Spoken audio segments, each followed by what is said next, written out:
a number of times. I see this as an interim coaching role. Part of my responsibility is help the club move forward and make sure it's better placed at the end of the season to what it is now.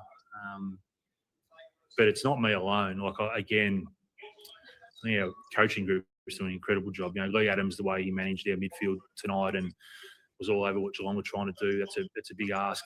Ash Hansen, the way he set our boys up defensively. And Timmy Clark's jumped up and done the forwards, and he's doing a great job with them. And again, the extension of that is our development team and the performance pressure coming from underneath. So it's a real collective approach.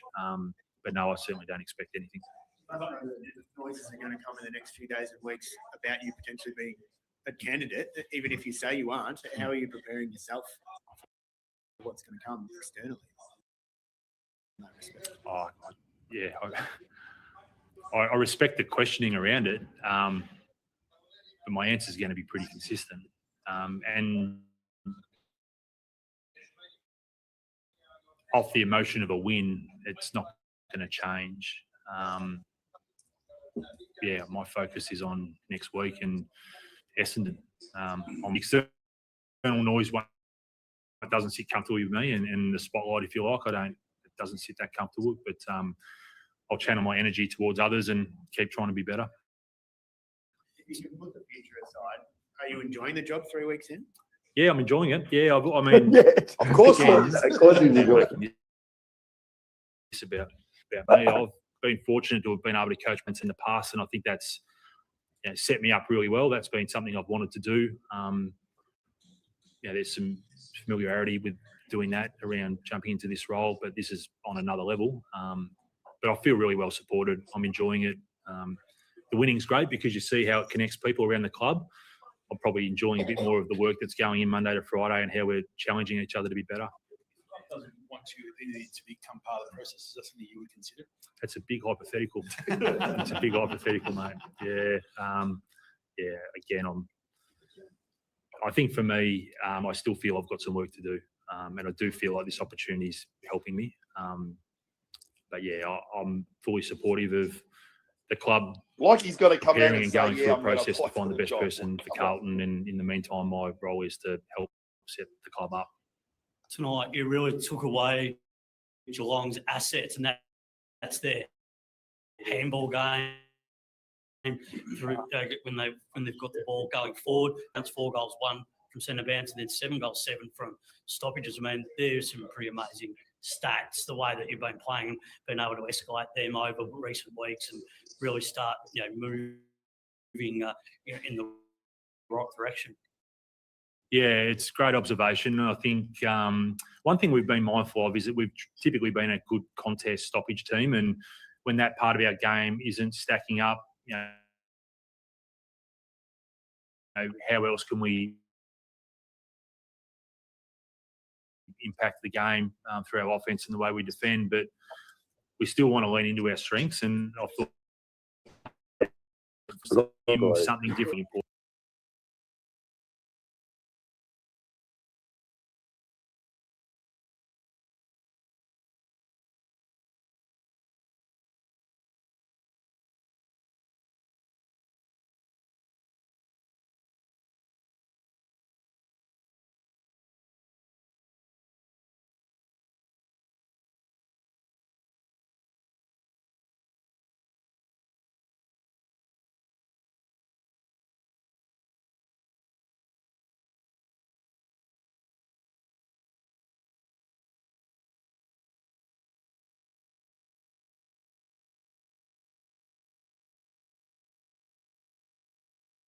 Roles, but Geelong's got a quality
for us.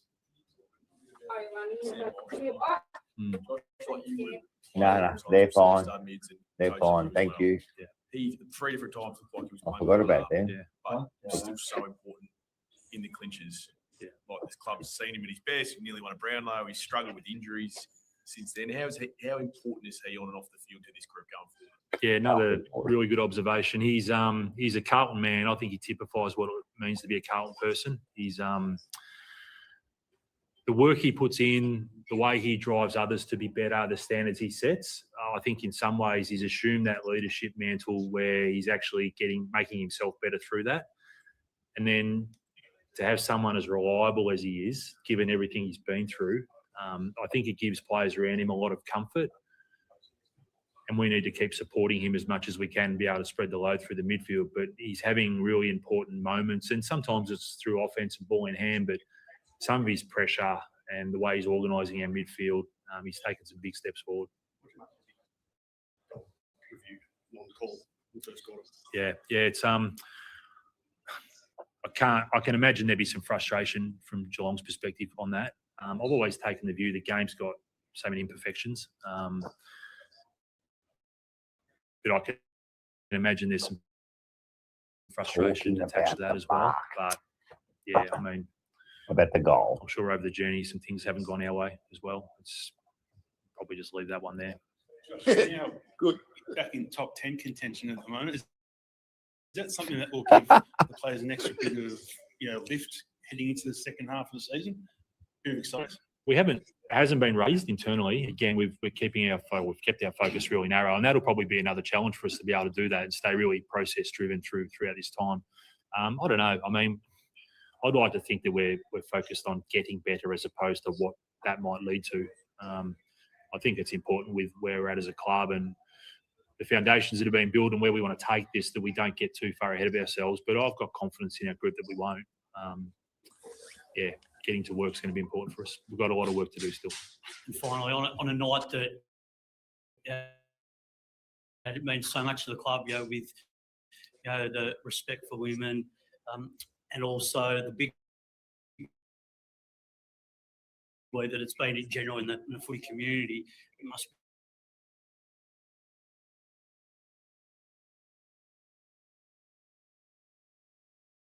to deliver in front of your fans. Yeah, and it really well said. It's of tonight and the occasion and the awareness around violence towards women. We've got some ambassadors in our playing group who represent the club incredibly well. I know the club broadly take this game in particular very seriously.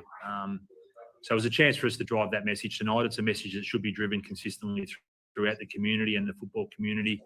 But it was important we had the opportunity to showcase tonight for that cause. And then more broadly, the passing of Neil during the week and what he's meant to football in general. We've had a strong awareness of that tonight.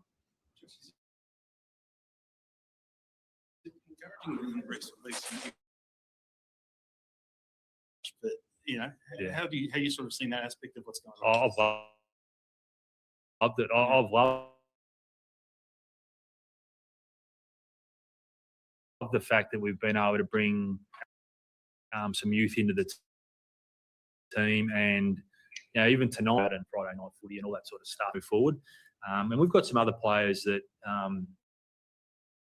have been chipping away at VFL level, working on their craft throughout the week. So moving forward, we love to be able to expose them as well. On the opposite end of that scale, it's been a tough year for Blake Acres and gets his chance to perform pretty well in that week. How hard was it for him to be stuck on the outside and have to go back inside? Yeah, well, simply that's football, and sometimes your performance. I think importantly for someone like Blake, who's very experienced, we expect him to be able to perform at VFL. And to his credit, he's done that. But I think game day at VFL, he's led really well. Like, he's making other people around him better.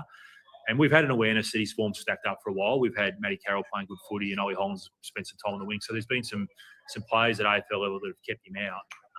But that's what we need to promote: competition for spots, whether they're experienced pros or players with youth. No, I think we've clean bill of health tonight. Yeah.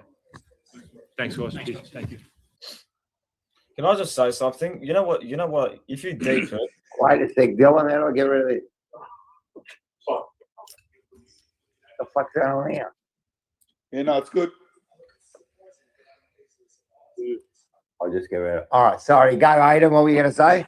if we didn't appoint Voss, or if we sacked him at any point, we would have literally won a flag. These players aren't that bad. They're not that bad. They're playing in a system that's well functioned, that's modern day, that has plan A, B, C, D, E, F, G. I don't know. It's just so surprising how one coach who leaves, and now these players. I mean, is it still a sugar hit? I don't know if it is or not.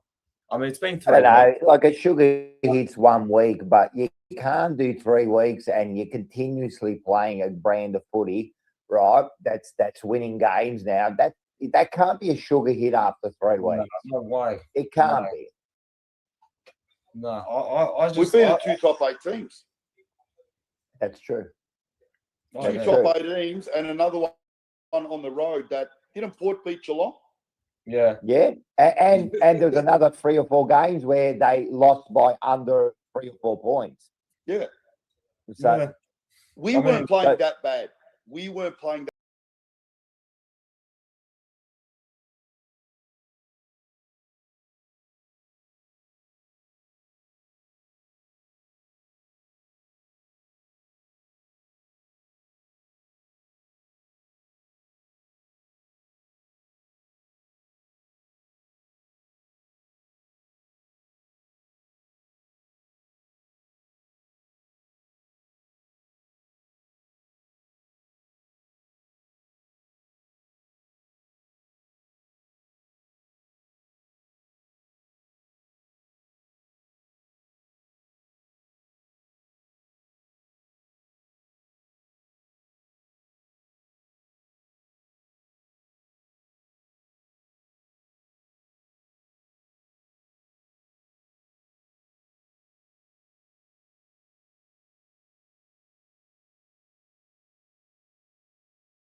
Evening all.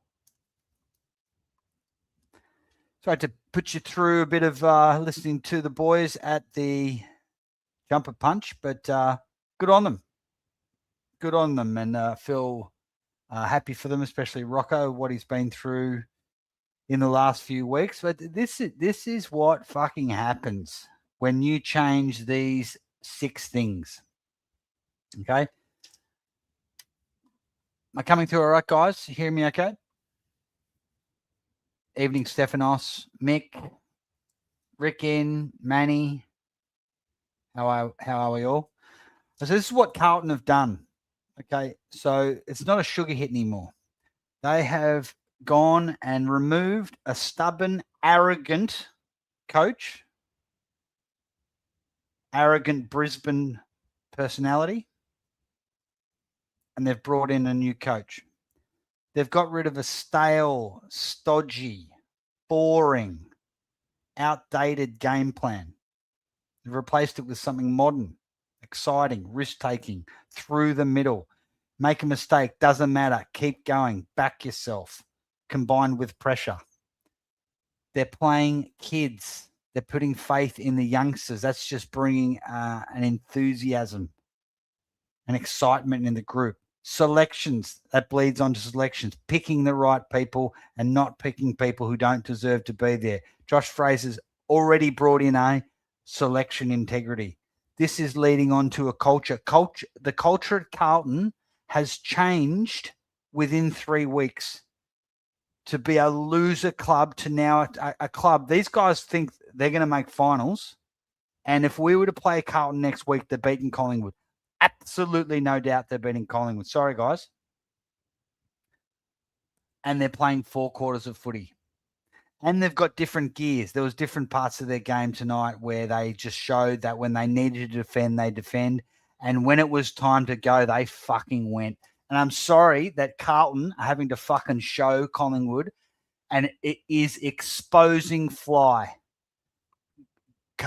Melbourne getting rid of Goodwin has exposed the club and exposed Fly. And now what Carlton have done, Carlton are now a much better side in the last 3 weeks. Okay, maybe it's a 3 weeks sugar hit, but if Carlton was to play Collingwood tomorrow, they'd win by 8 or 9 goals. If tonight and how we're playing at the moment. And well done, Josh Fraser. The good news is Josh Fraser has ruled himself out of the Carlton job. Can we get him back? I'm going to bring on Manny. Manny. Matty, how are you, buddy? Mate, I didn't like fucking barracking for Carlton tonight, but I wanted them to win. I hate Geelong, but this is exposing our football club, what Carlton are doing at the moment. So simple what they're doing. So simple. Do everything we need to be doing. Carlton is doing it. I agree with everything you said, bro. Every single thing, because we've been saying it for the last fucking 4 or 5 weeks, bro. We sound like broken fucking records. Move the fucking footy. See? Take the 45 kicks. You could see tonight. I don't know if you're watching the game. How many times? How many times did they snap off kicks in the middle? Yes, they're missing them. They missed a few times, but they kept on going. They kept going for it, didn't they? Yeah, exactly. And it only went down the line when they had no other options. See? They only went down the line when they had no other options. So he's gone in there. All this bullshit that you can't change your game style during the year is fucking propaganda, number one. Number two is Fly was watching the game tonight. He was watching the game tonight. He's got 24 fucking hours to change this fucking game style and tell the boys to take it on through the middle, because the difference between us and Carlton is Carlton's season's done. Our season's still alive. So he better fucking change it tomorrow night. If we see the same bullshit, Matty, that we've been seeing for the last 4 or 5 weeks, we're gonna fucking tear strips off him. He's going down faster than the sinker in water. His coaching's fucking deteriorating quick, smart. He better turn it around, because I'm telling you, right, he should be watching tonight how easy it is when you take on the fucking football club. They took him on. Geelong. Hey, Manny. Yeah. Manny, are you purposely keeping a bit quiet because you've got people sleeping, or you just very, very quiet? No, I can hear you. You got to turn my mic up. Oh, okay. I've tried that before. When I've tried that before, it's kind of screws. I'll try that. Hang on.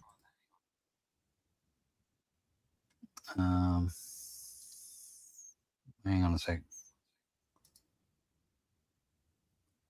Edit mic settings. Okay, try that. Is that better? Yes, it is. Oh yeah, put the volume up. There you go. I'm just hearing myself echo. That's all. Yeah. Are you echoing? A little bit. Have you got YouTube on? Yeah. Do you want me to jump out and jump back in? Just and mute. Yeah, jump in and out, and make sure you mute YouTube, and it should be okay.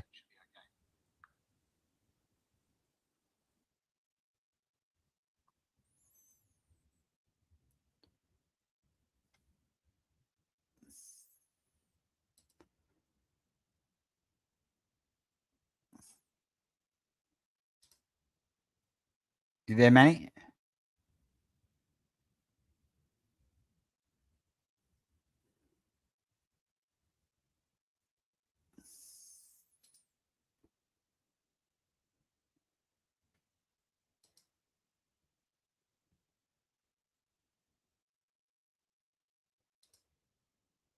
I'll remove you, Manny. Just click on the link again and come back. See if that's better.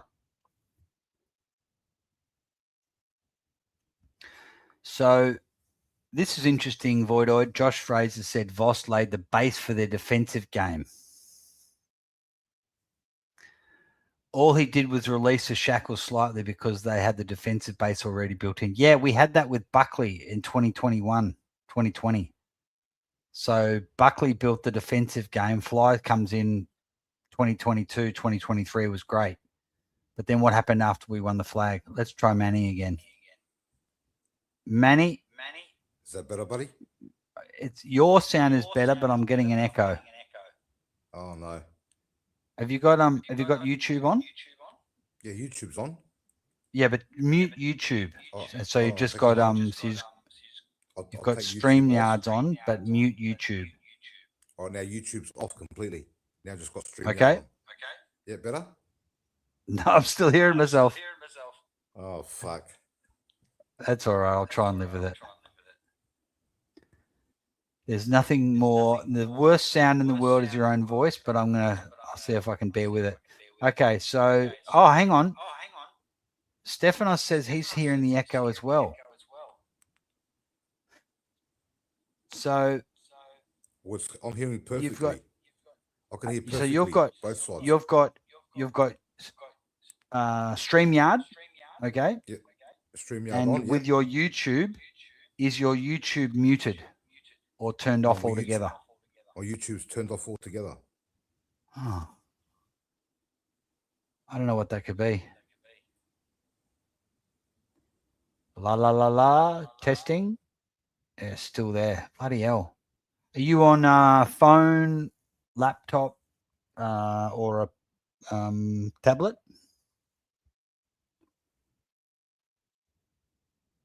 I didn't hear. Yeah, see, you've just muted yourself and there's no echo. So it's definitely coming from you, Manny. Don't know what it is, though. While we're waiting, we'll welcome on Chris. How are you, Hey, Chrissy? I didn't even know you were doing a stream tonight. Well, Chris, you're hot as, mate. Your mic is hot, but that's maybe because everyone's turned up their volume. Sorry, Chris, I'll adjust the volume. No, just random, mate. Thought we'd do a stream because of what Josh Fraser's doing with Carlton. And all of a sudden, Carlton is not only better than Collingwood, the way they're playing, but they would pump us if they played us tomorrow because they're playing exciting I agree with football. that. They just beat the premiership favourites. It's just amazing what you can do when you change your coach, change your game plan, play the kids, get the selection right. Your culture changes overnight, and they're playing four quarters of footy. None of those 6 things we're doing at the moment. So, Manny, I think you're good, mate. Yeah, I I can't agree. hear an echo. Better now, buddy? Better? I think it's good. Yeah, Mate, that's better. You know what else they're doing? The Carlton boys, they're worried about the next coach coming in and giving them contract extensions and playing them. So they're playing good football. Yep. The problem we got is our players don't give a fuck about playing good football because they know Flo's there for another 3 years and they're all safe. That's what's gone on as well. That's another fucking scenario. He's got time. Hey, Matty's got time. How many hours is left? We're talking fucking 20 hours, right? Until he sorts himself out. Tomorrow night, he better fucking get him out there and tell him to move the football. Manny? Cut the angles. Yeah, mate. Manny, Yeah, buddy. there's no echo, but you're very quiet. Hold on. Can hardly hear you. Better Chat, now? how is Manny sounding? Better now, boys? He sounds a bit quiet. I'm struggling Yeah, to it's hear him. quiet. What about now? They're saying there's still an echo. No, we're struggling to hear you, Matty. You're too quiet. Yeah, I tried to adjust your mic, Manny, but it didn't work. The chat's saying very low volume, and we're struggling to hear you. Manny, just go on a rant, and then your volume will go up 5-fold, and then you'll be normal.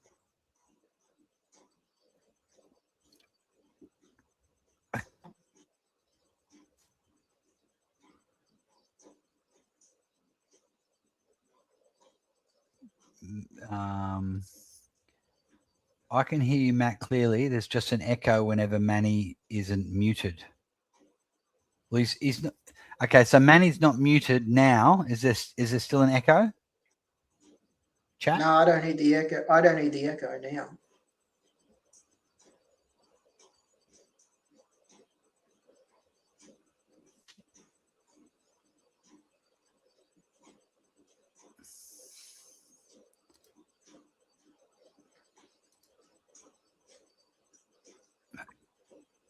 G'day, Stephanos saying g'day, Age. Age saying g'day, lads.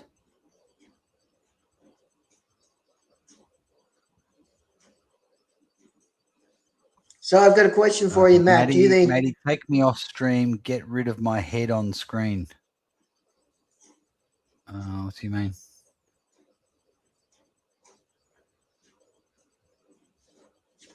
You're not on stage. You're not backstage, Manny.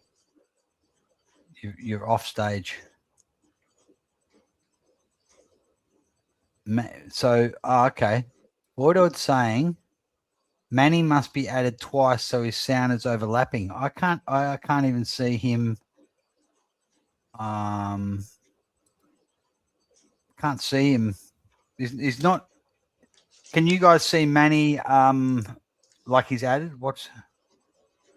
Well, it still says three Hang on, people let's backstage. device- Okay, Manny's trying to come back in. Okay, let's try again, Manny. Gonna add you now. Okay, Manny. Right, boys, better. It's a bit quiet. Still quiet. Still quieter. Yep. That's right. You boys keep going, and I'll just jump off. I'll be on there tomorrow. You doing one tomorrow? All right, mate? let's. Okay, mate.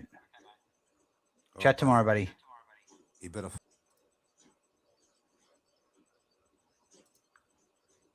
Sorry, mate. I cut you off. What were you going to say?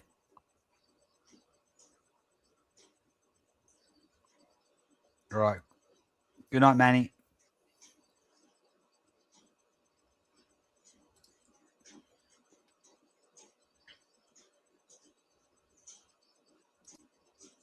Do you want to try again, Manny?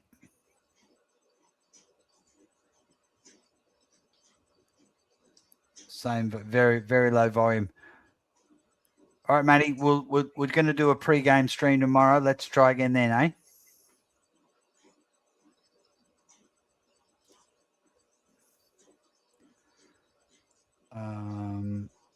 Okay, so Age was at the game tonight.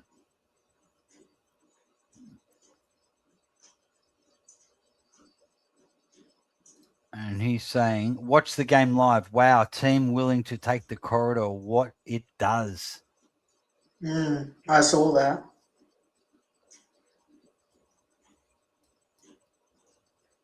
Thanks, Manny. We'll try again tomorrow.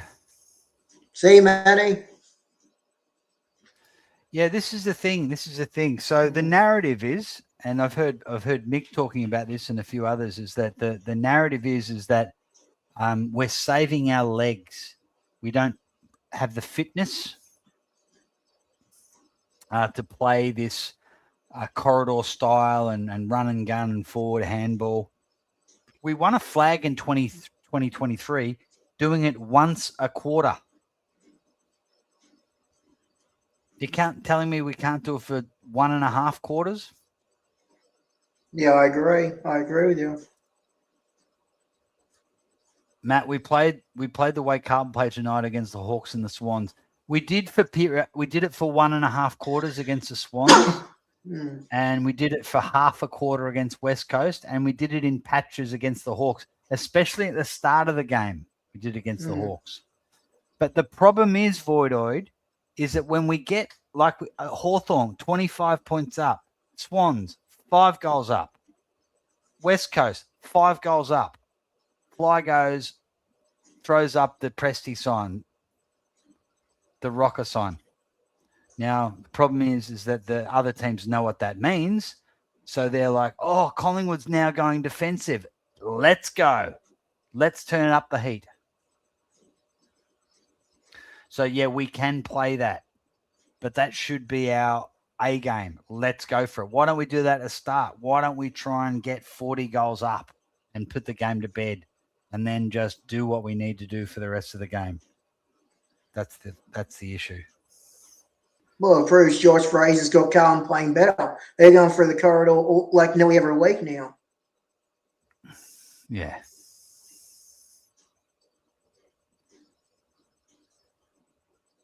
Yeah, it's annoying.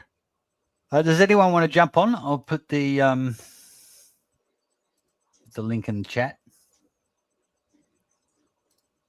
Like, were you surprised Carlton won tonight, Matt? I love Age. You were at the game. I'd love you to jump on and let us know how that looked live.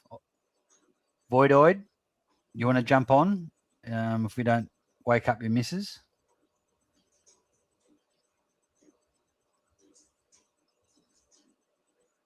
Age says, I can jump on when I'm on the tram if it's not too noisy. Oh, yeah. Good on your Void. Yeah, Carlton are good against Geelong. They are. Mick will be on soon. Mick's will be on Smoko soon, so he's going to jump on. How pumped up were the Jumper Bunch boys? Has anyone been watching that? Well, obviously we watched a little bit when they had Joshy Fraser's press conference. I'm so happy for Josh Fraser. Doesn't he sound like he has got a good head on his shoulders? Wow, we had this guy under our nose. But the good thing is, as far as it stands at the moment, he has doesn't want to take the Carlton job. Do you think that could change, Matt? Anything's possible. I think Carlton, if he finishes like the end of the year and he's a positive win-loss ratio, they might say we need to get this guy.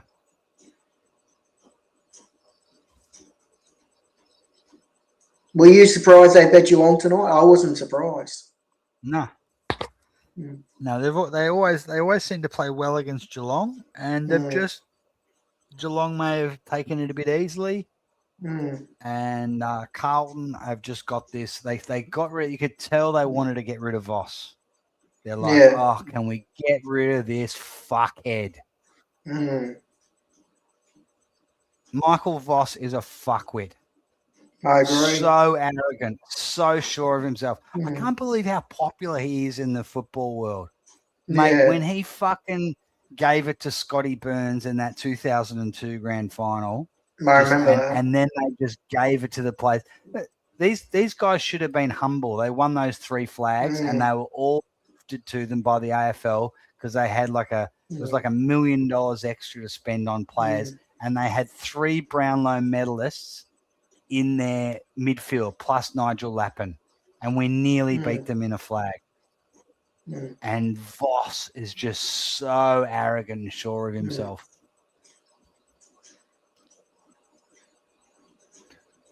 And McRae's his best mate. So, hang on, his Age on the tram. Age, next stop. G'day, lads.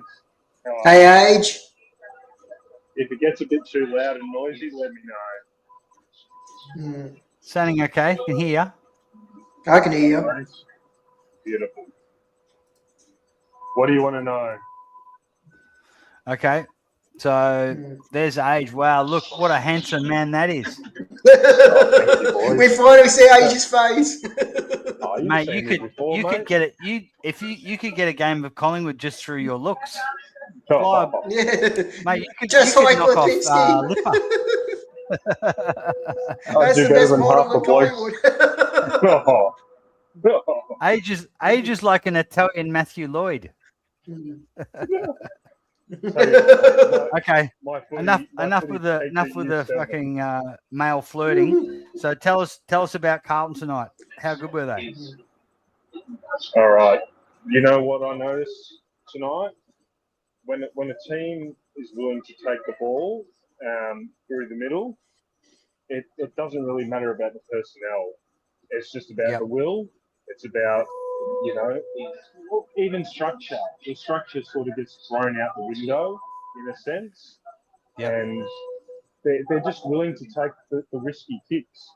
And 90% of the time, even if it doesn't work, they had the cover there. They had players front and square. So even if the kick was risky, at the very worst, it became a 50-50 contest. Yep. And it's not rocket science. This is what shits me the most about football. When you become too structured, it can fall apart unless you have just quality all over the park.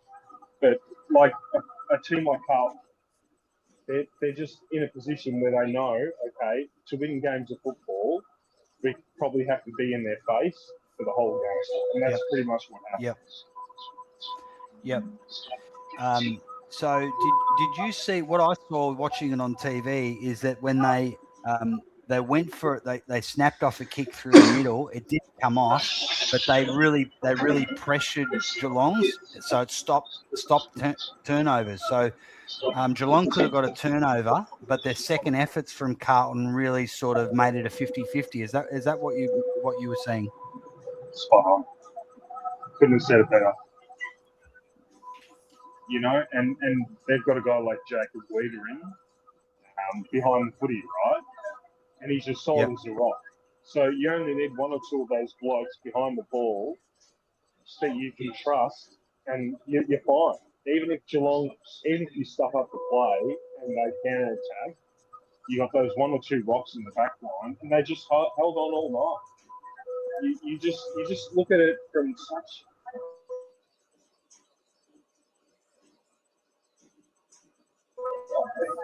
When you watch the style of play more than anything, and it was so refreshing. I can't believe I'm willing to say that, but it's so refreshing to watch a team that just said, no, you know what, fuck it. Geelong are better than us, but we've got a way we know we can win. And they were in their face the whole game, all 4 quarters. They just did what they wanted to do, and that was it. They created opportunities through a bit of chaos. And I can almost guarantee it's Josh Fraser's influence, probably from his time with us. He's just taken over there. Great ride as well, I cannot believe that team's in front of us. Yep. Yeah. So they said, hey, Josh, we're going to sack Vossi. What do you think about being our interim coach? Have you any thoughts about what we're going to do with the game plan? He's gone, well, you know what Craig McRae did for 1 quarter a game in 2022 and 2023? We're going to do that for 3 quarters. Okay, you're hired.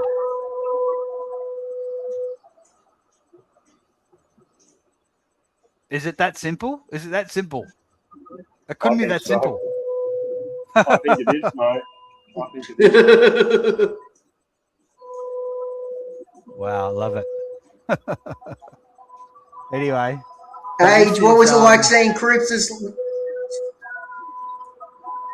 Say that again, Chris. Sorry, mate. Go, Chris. What was it like seeing Cripps' marked in the last quarter? What was it like seeing that mark in the last quarter by Cripps? Yeah. You know what? When there was still 5 minutes to play, so I don't know. Like, obviously, you guys watched the game. So Geelong hit the front. Carlton just went hell for leather, and a couple of their senior guys stood up. But also, they've got absolute no-namers that just had a crack, mate. Like, like I said, it is so frustrating to see a team as shit as that do what they did tonight. It just tells you it's not about the personnel; it's about the attitude. So, you look at their captain compared to our captain, mate. Yeah. That was glaring tonight. Look at their captain compared to our captain. Yep. Well, we've known. Fly's been telling us for 4 years that it's about system. So So if it's about system, why are Collingwood so shit at the moment? Your guess is as good as mine. It should be about system, but you've got to have a good system. I'm actually impressed tonight. Like I So don't am know I. what way to say it. I don't know how to articulate that. Again, I just repeat what I said. I cannot believe that team is in front of us. It's Yeah. I don't know what to say. And I've got a smile on my face because I'm just like, wow, Mm. that team's been in shambles and they've fucking figured it out. They've figured out how you have to play the game. Yeah. Yep. Well, all I could say is well done, Josh Fraser. I mean, is he just sitting there going, saying, well, you know, Matt or Chris or Manny or Age or Mick could have gone in there and done the same job because we've been telling Collingwood to do that for a while. Mm. Yeah. Like, I go, oh, hey, Josh, so what do you want to, you're here now. What are you going to do? Just do Collingwood from 2023. You know, when they knocked you out of the finals in that last quarter? Yeah, we remember that. Do that. Oh, is that it? Yep, do that. High pressure, move the ball quickly down the middle. Is that it? Yes. Oh, that's what my uncle's been saying. Or that guy, that crazy guy on Facebook and YouTube. Yeah. Yeah, yep, do that. Oh, okay.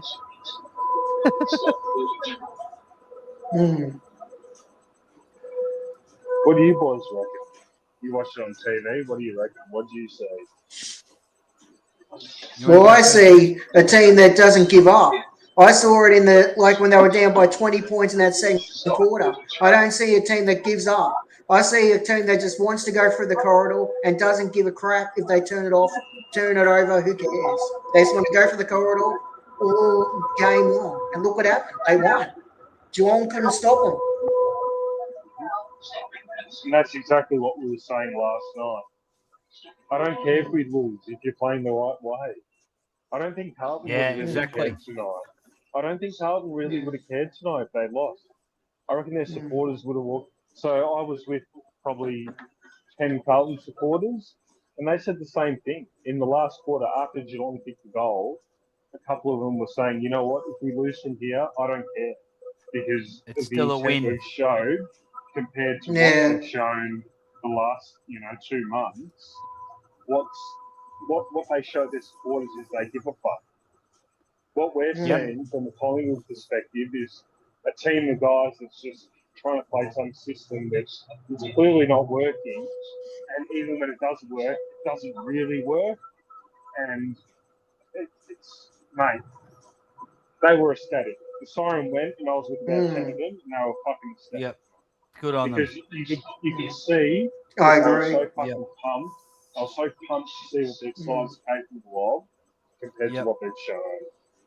Yeah. And we need that. We almost need that.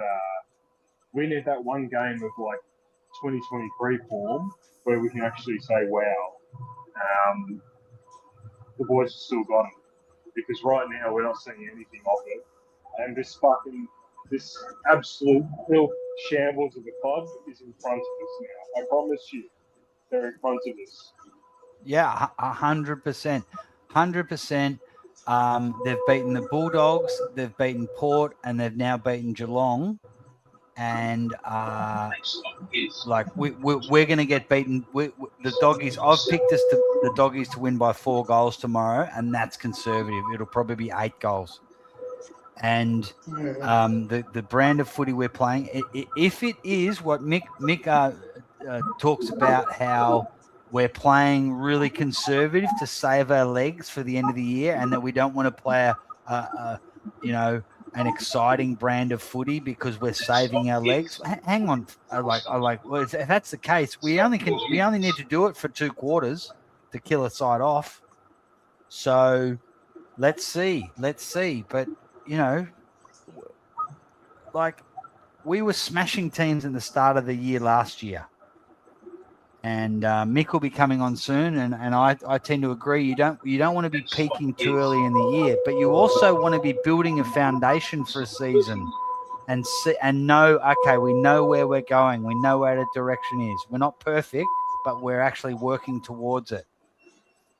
We're just doing stuff that's really, really detrimental and counterproductive for where we should be at the moment. And then you look at Carlton today, and it's like Stefano said, it took them 2 games to go ahead of us. And I want us to play them. I want us to play them next week so that we either have to lift to their level or they beat us and embarrass us to show us where we're at. You know what, Matt? What's that? You want to know something interesting, mate? What's that? So you know last night how I mentioned it's not about leg speed, it's about ball movement? Yep. What were people saying about Carlton about a month ago? They're so slow. They're the slowest Yeah. midfielders, they're the slowest this, they're the slowest that. What did you see tonight? Ping, ping, ping, ping, The quickest ping. one, the quickest team. Grab the ball. One of the kick quickest it. team. Thank you. Yeah. So I repeat what I said last night on mixed stream. Mm. What does leg speed have to do with it when you're prepared to move the footy in the way that they were? Leg speed means absolutely fucking nothing. Don't fall for the propaganda of our players are too old and they're too slow. No. It's about how you distribute the ball and how many risks you're willing to take. Anyone in chat willing to back me up on that or defend or, you know, tell me. What do you think about that, chat? Tell me what I'm not seeing. Because everyone says, no, we don't have the pace anymore for that. Carlton are slower than us. Under Voss, they were slower than us. Their midfield's one pace and slower than us. And they were able to do it. And they've done it for 3 weeks. You tell me. Am I wrong? Yeah, No. you're not wrong. You're not wrong. You're not wrong. And someone was mentioning, was it you mentioning at age that, or maybe it was you, Chris, that at training, when you watch our training videos, all we do is through the middle. Yeah, I mentioned it. I mentioned handball, it. I handball mentioned it. forward, run, I mentioned it. into space, short kick, running, bang, bang, bang. And we never, you never see them practice long down the line at training. Yeah, I mentioned it because I watch Swoop Luke's training videos like every week. And the thing is that their training videos, all you see is they're playing corridor. They're going hand pass. They're going like straight down the corridor or every training video. But then you see gameplay on the game day, they're not doing that. They're going like out the, down the side. Why are they not doing what they're doing on, training videos? Just go to the corridor with hand passes, picks? No, they changed it. Like Manny said, they've changed it. Now, what I've been saying about Carlton for the last 2 years is that, how this year, this whole thing where they just play a half and then they get run down.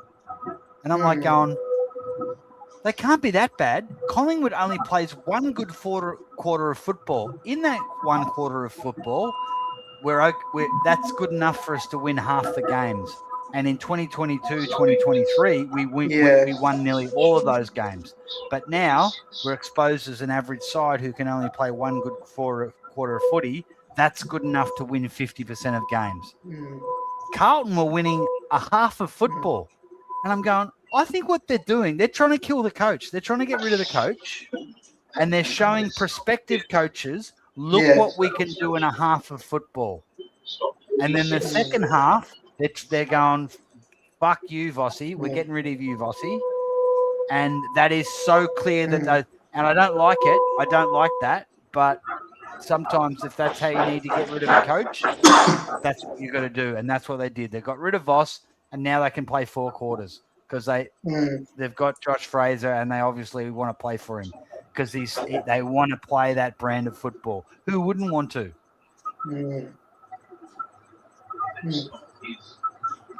It's so interesting. It's so, who else plays that game style?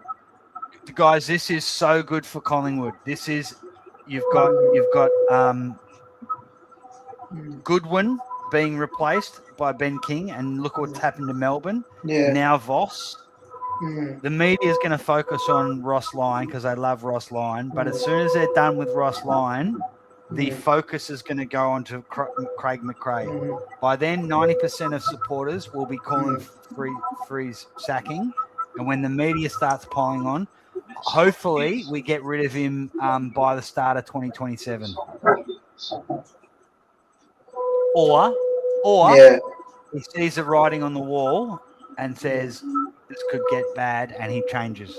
I don't think he will. He's got his flag, and now he doesn't give a fuck. Yeah, that's my view. Hey, Mick, What's up, boys? how you going, mate? Sorry, you were trying to come in before, but Hey, something Mick. wasn't happening. That's all right. No problems, man. Didn't watch the game. I've been at work, and there's a Geelong supporter. He's a Sparky, and I saw him at about 11 o'clock. I saw him, and I'm like, how'd you go? And the look on his face was just like a real bemused look, and I'm thinking, don't fucking tell me. And I fucking checked the score, and I'm like, fuck me, man. Yeah. What can you say? With Carlton, though, like, you got to understand, even with Voss, man, every game this year, they've never been belted, mate. They've always been in the games, and they've just fucked it up in the last, So all they needed was a coach. Yeah, I agree, man. Come in, do a couple of fucking tweaks, and bang, and they're showing something. And to be honest, I didn't see it, man. I thought their group was fucked as well as Voss, but turns out it's just Voss, mate. You know? I picked it. Yeah. No, I picked it. I said they were trying to kill the coach for 6 weeks ago. I was listening to the Jumper Punch guys, and I was in the chat going, I think they're just trying to get rid of Voss, and then they're going to be good. And one thing Voss did, Voss gave him the defensive foundation, a bit like what Buckley did. Buckley gave Collingwood the defensive foundation, stodgy game plan. Fly's come in. He's got the defensive down pat and experienced campaigners. Add Dacos to that. Voila, prelim, grand final. Yeah. That's what I think happened. You guys watched the game yet? Who kicked their goals? Was it? Don't tell me Mackay's fucking tearing it up now. Yeah. It was a spread of goals. I just muted you. No, he didn't. He didn't kick any goals tonight. Age, who kicked the goals? Mate, I wouldn't have a clue, but I think it was an even spread. Yeah, it was pretty even, mate. That's what I saw as well. There were a lot of midfielders kicking goals. I don't think Harry Mackay. I didn't see him kick one. Yeah. What does that praying. remind you of? I'm just fucking praying with the selection that Fly's done for tomorrow night that he's going to play this like he's going to flick the switch. It's not going to happen, but he's gone small. He's probably thought. I'm just praying he's thinking, all right, we're going to flick the switch now and play fucking through the corridor and just run them off their feet and, get on leads and shit like that. That's all I can think of, man, because if we play that dour long bombs to fucking Ned Long, mate, the Bulldogs are going to fucking belt us, mate. And you're right, Matty. Bobble it up. If we get belted, it could be a good thing, man. Yep. No, I kind of would see the silver lining in that. Absolutely, if we get belted. This is interesting thing here. I don't know if you heard. I did a 6-point plan as to why Carlton and now the way they are at the start. Did you hear that, Mick? No. What they did, basically, they've replaced a stubborn and arrogant coach. He's come in, he's fixed the game plan. He's injecting youth, and that bleeds into the selection integrity. You've got an instant change in pressure and accountability, which bleeds into culture. And you've got a team that's playing 4 quarters. May not always dominate, but playing 4 quarters. That is everything Collingwood needs right now. Yeah. Now, number one, Fly could change tomorrow and add all those things himself. Will he do that? Very unlikely. So that's what Carlton has done. Carlton's done that, and they've become a joke to being. They will be in the top 2 or 3 clubs in the form line over the last 3 weeks.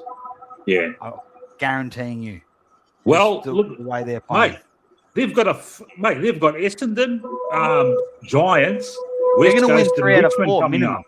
They'll probably win Yeah. all of them, man. Yeah, they could beat Giants because Giants Yeah. is at Marvel. They're playing Giants Yeah. at Marvel, so There they you could win go. 4. Hey, Daz. How you doing, mate? Yeah. Hey boys, how are you? Good, buddy. Yeah, I've been working, Hey, so I've Daz. just got the. How you going, boys? Yeah, so I've been working into the evening. I've just finished not that long ago, and crikey, you reckon the Blues have just opened up the old lid, and they're giving it to people like me, just because they've been able to knock off the Cats. Well. Geez, what's our record? What's Fly's record against the Cats at the MCG? I'll ask you that. Fucking shit this year. Exactly. What about other? Yeah. Oh, for sure. Previous years, For not sure. great. I think we've won 1 out of 4. Yeah. Yeah. Geez, I'll tell you what, I've only just joined it, guys, but I did not give Carlton one glimmer of hope of winning that last night. I just thought the Cats. I did. Well, I did. Well, fucking hell. I mean, really, on paper, on paper, you couldn't line the two teams up. But it's the way. You're right. It's the way the coach is implementing their game plan. It's carefree, attacking, resolute football, which is not what Collingwood are up to right now.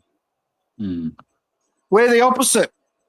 Stagnant, boring, just crappy football, and they haven't got the list that we've got, yet they are playing with absolute carefree. The chains are off those players from Carlton that were on them for most of the first 2 months. Josh Fraser has released the chains, and those kids, most of them, we don't know a bar of soap. We don't know their names. We know the odd 2 or 3, but they're playing with freedom and confidence, and they want to go out there and perform and win, unlike Collingwood. Yep. Who play in dribs and drabs. Yep. And yep, absolutely. Then when we're playing well, we've got our tails up in the Pendles game. And then halfway through the third quarter, Fly tells them to go defensive. He puts up the Presti sign. We never play a full quarter of attacking football. We never. So the opposition just wait for us to put to just put the handbrake on, and they're off. And they know when to bloody go bang. And before you know it, we're the ones in trouble. And what I will say, everyone goes about the 2 prelims and a grand final. In that period of the 2022-2023, do you know how many games I enjoyed watching during that period? 2022-2023? About 3 games. We always smashed Port Adelaide at the MCG. Every other game was a fucking slog. We weren't a top side. We were battling, just making the 8 side, who won nearly all of the close games. It wasn't enjoyable.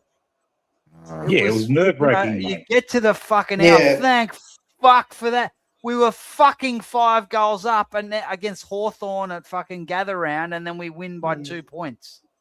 You know, and even against we had this one fucking chance in Pendle's game to just absolutely smash fucking West Coast by 10 goals or more. What do? Fly has to get involved.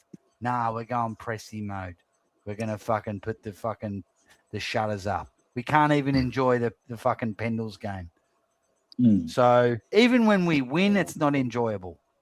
No, it's not. It's not anymore. Stressing the fuck out, and my cats are hiding under the bed, and my wife is fucking not happy. And the neighbours are reporting me to the police. That crazy foreigner, Fuck. I could have broken fucking phone after phone over the last 6 weeks. Honestly, I really could. I've just held myself back. I'm going to chuck something at the TV sooner enough, but I'm holding myself back. Even at the MCG, I can't believe how fucking stressful it is now. It's not enjoyable. It's not. Yeah. It's just a nervous. We're a nervous wreck. Spot on, Daz. I agree. We're nervous wrecks because, and even if we're who's confident? Even if we are 4 goals up or 5 goals up, I keep saying to my mates every time we're 4 goals or 5 goals up, and it's happened a few times this year, even at the G. You watch. We'll just stop now, and the opposition will just get all the momentum back, and they'll kick 3 or 4, and next minute we'll be 2 goals down. Yeah. It's like so in the chat, stressful. Nick, I was like, no, we're going to lose this. And it was like we were trying to lose it in the end. You know, they got to within 4 points. And that was my margin. I tipped us by 4 points. It was close. Feels like 4 points. What? Come on. It's West Coast. I know Collingwood. They're not going to fucking smash them. They're going to somehow make it a fucking nail biter. And Pendles, Fly orchestrates that by doing shit like parking the bus, as they say in soccer. Park the bus. Let's do the fucking. My God. Had that not been Pendle's game-breaking record match, I reckon we lose that last week because, you know, the atmosphere, the crowd, and just generally everything in regards to, we've got to hang on and win this game. But if it was just a normal, everyday game, they would have overrun us and we would have lost that game by 5 or 6 goals. There would have been nothing to fight for in the end. Yep. It would have been at Marvel as well. It would have been Marvel probably too. Yeah. Well, had that game been at Marvel and it was just a normal everyday game, we would have lost that. Yeah. We would have lost that, you know. And this is the thing about Saturday night as well. Are we going to have a letdown from Pendle's big occasion, big game? It's just going to be how motivated are those players now? How motivated are those going to Marvel against the Dogs who are above us on the ladder, mediocre, above us on the ladder? Yes, they've got players out. We've got players out. At the end of the day, 50-50 game. But at Marvel, your season's on the line. Got Melbourne next week at the G. You have to win at least one of the next 2. Generally, you should win 2 if you want to be considered finals participants. You've got to really win at this time of the year. But now I'm just wondering, how is the heads of those players coming up against the Dogs at Marvel, who we never really play well at? We don't play well. We don't belt a team at Marvel. It's always a struggle there. Go back to last year, even when we were going all right. Yeah. We struggled in those games there against the Eagles, against the Saints. We struggled. Yeah. Yep. That one against GWS early in the year, that's the anomaly. All the other games look like a struggle. The Giants were shit. They were shit, and they had players out. We're lucky we're not playing the Giants now because I reckon they'd give us a big whip at the moment. Smack us. I reckon it'd be a complete reversal if we were playing them this week. We'll have a complete reversal. What about the selection? Like the selection this week. Look, it's good to see Harvey Harrison in. Yeah, you know, excellent. It is about bloody time. Well done. And Angry Anderson, Anderson's in, but he shouldn't have been dropped in the first place. Exactly. That's another. Look at the fucking emergencies. West, Swadling, and Fuller. At least 2 or 3 of those should be in the fucking side. Yeah. Okay. So you've got Membry. You've got Membry, Long, and one of Steele side bottom, Steele or Lipper should be out. And you've got Membry should be out as well. Then you've got Will Parker, who's always a mysterious. Will Parker, Fly loves Will Parker. No offense, Will Parker. You have a go and maybe you've got a future. Will Parker is used by Fly every second week. When he puts Will Parker in, he knows he's not going to go that well. and he He's knows just- he can drop him the next week, and he brings a favourite back in every time. So often when Absolutely. Darcy Moore's taken out of the side, he replaces Mm-hmm. him with Will Parker because we don't have a like for like as a key defender, so we put in Will Parker, and then when Darcy comes back in, it's easy to drop Will Parker. So this selection is just so fucked, so bad. Who's going to kick our goals? Who's going to kick our goals? Now we're relying. Everyone's saying, "Oh, Ned Long. We're talking about he's a Ned Marvel, Long is a Marvel gun. Stadium specialist. Ned Long's Yeah. amazing. Yeah. He's going to kick 5 goals. Ned Long and Embry, amazing. That's like Dangerfield and Jeremy Cameron. Down, we're all over it. It's all good. All our only hope is that Charlie West, he's not playing VFL tomorrow. He's the carryover. Our only hope is I might be in doubt. Someone might be in doubt, and West comes in and gives us some kind of I love that. You know what would what will really be absolutely I'll hit the roof if Tim Membry plays and he redoes his hammy again. He redoes his hammy. I will hit the roof. And you've not played Charlie West. If he comes back, because he didn't really, 5-6 possessions last week, 1 point, shithouse in the VFL. He should have taken that game. He should have at least kicked 3 goals last week as a senior player, as a key forward, as a senior player. There was entries there. He should have done at least enough to kick at least 3 goals. Had 3 or 4 shots at goal this week.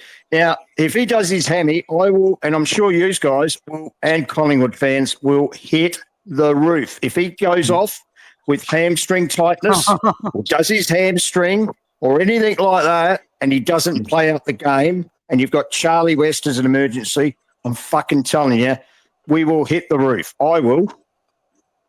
I will. I'll cheer up pretty quickly though, Daz, because it means he doesn't play the next week. It means, oh fuck, and he never plays ever again. Well, there's a bit of history. There's a bit of history with us, isn't there? With Darcy, with his constant injuries, there is constant. And you know what? I really believe that Darcy got the nod last week because he wanted to play, because it was Pendle's big game. Any other game, I reckon he wouldn't have played. Yeah. He would have been left out for another week. He wanted all the fucking He wanted to play with Pendles with the big game.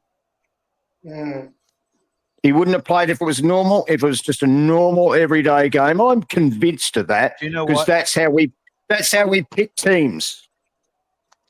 As bad as it would have been, we needed to lose last week. That it would have been horrid. But it would have been so good for the club. It would have been a kick in the ass the club needed. It would have been horrible for Pendles, but bringing all his mates in and ignoring the youth, like Angry Anderson should have played that day, and a few others as well. So, but maybe we get it tomorrow. Maybe we get a 10-goal loss tomorrow, and it's a kick up the ass we need to show how shit the whole management and the coaching is at the moment, and the selection. Like fucking how shit must fucking Charlie West and Buller feel? They're going to bed tonight going, this club fucking sucks. They're young blokes. They're in their teenager, early 20s, and they're going, this fucking Membry came in and kicked a point. And Buller, the only reason Buller got dropped last time is because he had to fucking chop out in the ruck. And he shouldn't have been doing that. The guy is a presence down there. So now Membry has leapfrogged both West and Buller. He's leapfrogged them. Them. And that just that's tells ridiculous. You, like, here's a guy, he's 30 plus. He needs to play 2, 3, 4 games in the reserves. Get some form up. Get some fitness. We've got these young blokes in there, and you're skipping above them. Fly, you can get fucked. You're a disaster. Yeah. For our I agree. I'm telling you, man, our selection just looks fucking. It was so hard for me to compile a lineup last night with the squad selected. It's kind of like, what the fuck is going on here, mate? Skunk's going to be on his own when McStay's chopping out, you know? Yeah. There's And no I fucking forgot to mention- forwards. I forgot to mention out of that Long is retaining his position in the side as a forward. Long. Oh my god. Long is ahead Really? of Membry and West as a forward. Real. Yeah. This is ridiculous. This is getting scandalous. This is getting Yeah. scandalous. You notice the pressers, like the presser last week, the journos didn't ask anything about the game. It was all about the Pendles and all this. It was all about the fanfare of Pendles. So a lot of the real big issues got fucking swept under the carpet because of all the Pendles parade. But no journo. But even when there's no parade, no journo asks, why did you put the Presti sign up with fucking, so early? Why are you going this long bomb game? They don't ask him that, man. It's just fucked. What a free ride he gets, man. I thought Ross Lyon gets a free ride, mate. How do we fuck? You see it all over the time. There's this viral shit when people get into press conferences at the fucking NFL and NBA and the Premier League and whatever. How do we get someone in there with a press pass? And we've just got a list of questions. Oh, the fucking journos are shit. They're fucking Fly's friends. They are shit. They don't put him under the microscope. That's what I'm saying. We want our own people in there. How do we get someone in there? Here's Peter Buckley. I'm going to bring him to stage. Peter. Oh, well. Crikey. Peter. Am I on? Yeah, you're on, mate. How you going, everyone? Hey, I'm late to this. I just realised you guys had started this feed, so I don't know what's been discussed. So I'm just jumping on. We're going. They're having a win. I can hear the rant. Don't worry. Warming up. We're only warming up. Yeah. Oh, did you have anything in particular you wanted to add off the bat? Can I just say one thing? Go on, guys. Okay. Go on. I just wanted to say, before I finish off my rant, when Fly had his presser and he was talking, this is before the team selection, they were talking about the possible ins for this week, and the only player Fly mentioned was Tim Membry. Yeah. Tim Membry. He was the only player that he talked about as far as coming into the team, a possible in. Yeah. That's why we knew. Didn't mention anyone else. I saw his press conference and I started messaging everyone. I said, Membry's going to come in for West. And people are going, no way. I said, he is, because he was the only person that Fly mentioned, like you said. And it's what he does, because that's such a shock. So he does that. So he knows it's just outrageous. And so he sets up everyone to just go, get ready for this. It's coming. And it's exactly what happened. Just fucking. It's foreshadowing, mate. Foreshadowing, exactly. Fucking hell. Well, I'll tell you, this is the question. This was the question, Daz. The journos go, Fly, yep, a few injuries you've got to cover this week. What are you thinking? Fly goes, we've got a lot of depth. Like, we've got Tim Membry. And we'll see what happens. That's how he answered it. We've got a lot of depth. We've got Tim Membry. I was just going, holy shit. We've gone, oh, fuck, he's bringing Tim Membry. I'm like, fuck. I started messaging everyone, and it's like, I'll save you. Fuck, it happened. You know what I'm most looking forward to? I'll save you. I'm most looking forward to when if Membry kicks 2 goals in the aftermatch streams, you're going to get the sorts that come on and say, "See how good Tim Membry is. See how important Tim Membry is to our structure. Eat a Tim Membry dick sandwich, everyone." That's what you're going to get. You're going to get That'll sand be out of your Boomer for vagina. sure. if Yeah, he very kicks much 2 so. goals. Mm. Look, I hope he kicks If he 5 kicks 2 goals. goals. I hope he Mm. kicks Mm. fucking 5 goals. But Yeah. I'll still say, Yeah. yeah, well done, Tim Memory. Good on you. Straight kick a goal, kick 5 goals. Shouldn't have been selected. Still shouldn't have been selected. Exactly. Yeah, over He still West, no shouldn't be in way. our side. I don't care No. if like I'd prefer to have No. Buller and West in there and lose than to have Tim Membry in there and win by 5 points. Preaching to the Me choir. That's the too. way I see Me it. too. It's not about Me winning. too. It's not always about winning. It's about our future and, Tim and Membry our That's what I always selection say. integrity, our development. Tim Memory won't be our next premiership side. Thank you, Peter. No way. Thank you, Thank you, Peter. Hey, Peter, spread Fucking the hell. good word, mate. Spread the good word. Because seems like a lot of our sorts don't seem to realise that this 33-year-old, I repeat, St Kilda, delisted free agent. I repeat, St Kilda, the shittest club in the league, delisted free agent. He's not going to be part of our next premiership. So while I'm chomping on the Tim Membry dick sandwich, I'll be remembering that. He's not going to be part of our next premiership. Why is he playing? Simple. Mm. Like he said, Tim Membry's death. So when West and Bull are injured, Tim Membry plays. But West and Buller aren't injured. They're not That's what I'm injured. saying. No, he called him dead. He's dead. He's not the key part of our team. He's dead. So when Buller and West are injured, that's when he should play. Yeah, That's when a okay, death. exactly. That's when a death Correct. player plays. Yeah, not correct. in front of our future. Mate, I was at the Geelong game with Mick and Ultimate, and we didn't.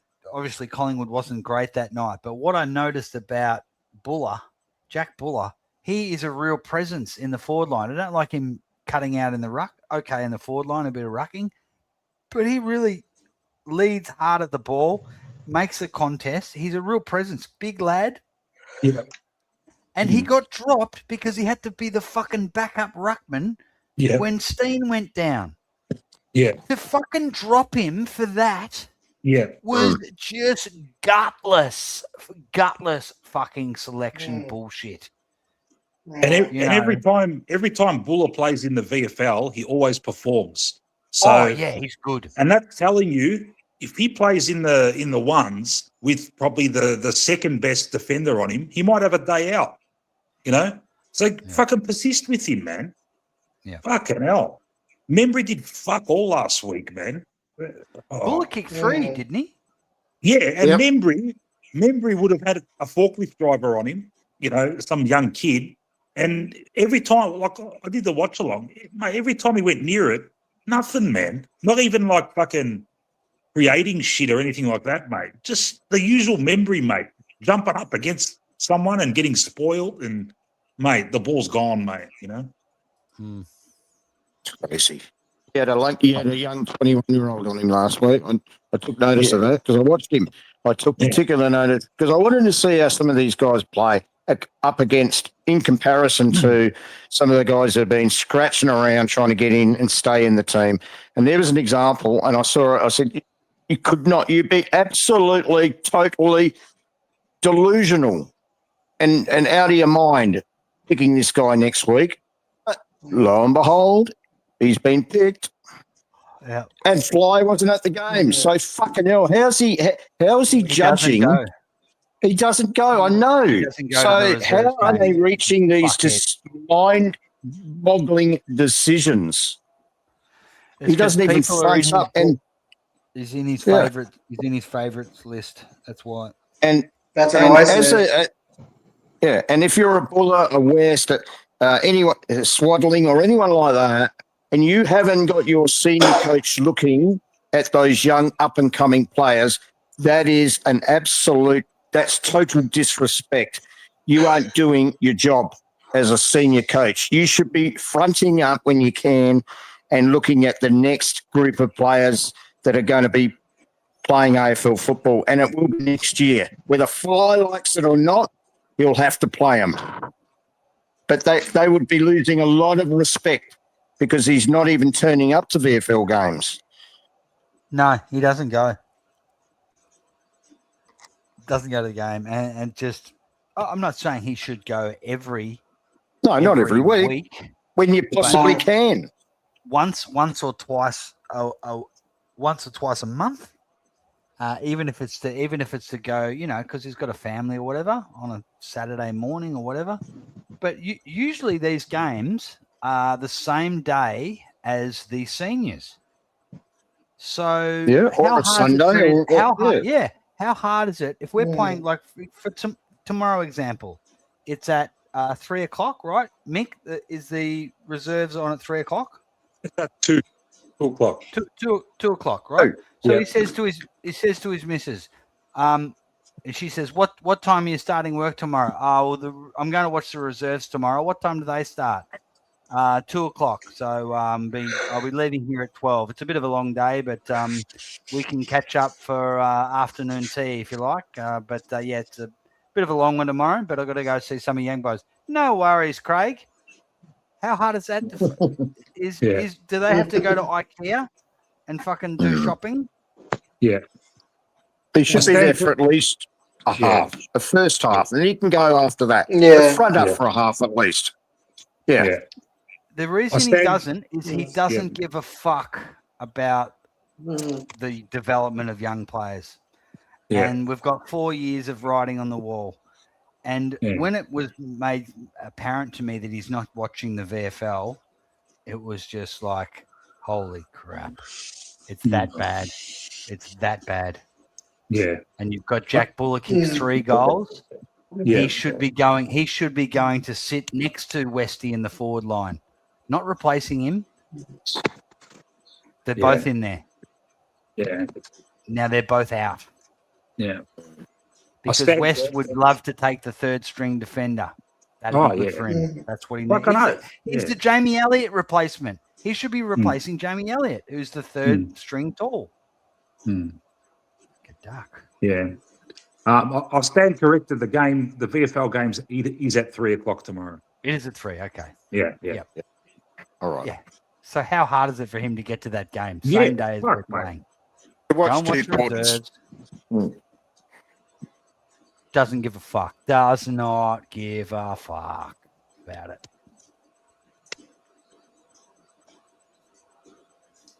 And how good would that be for the young players?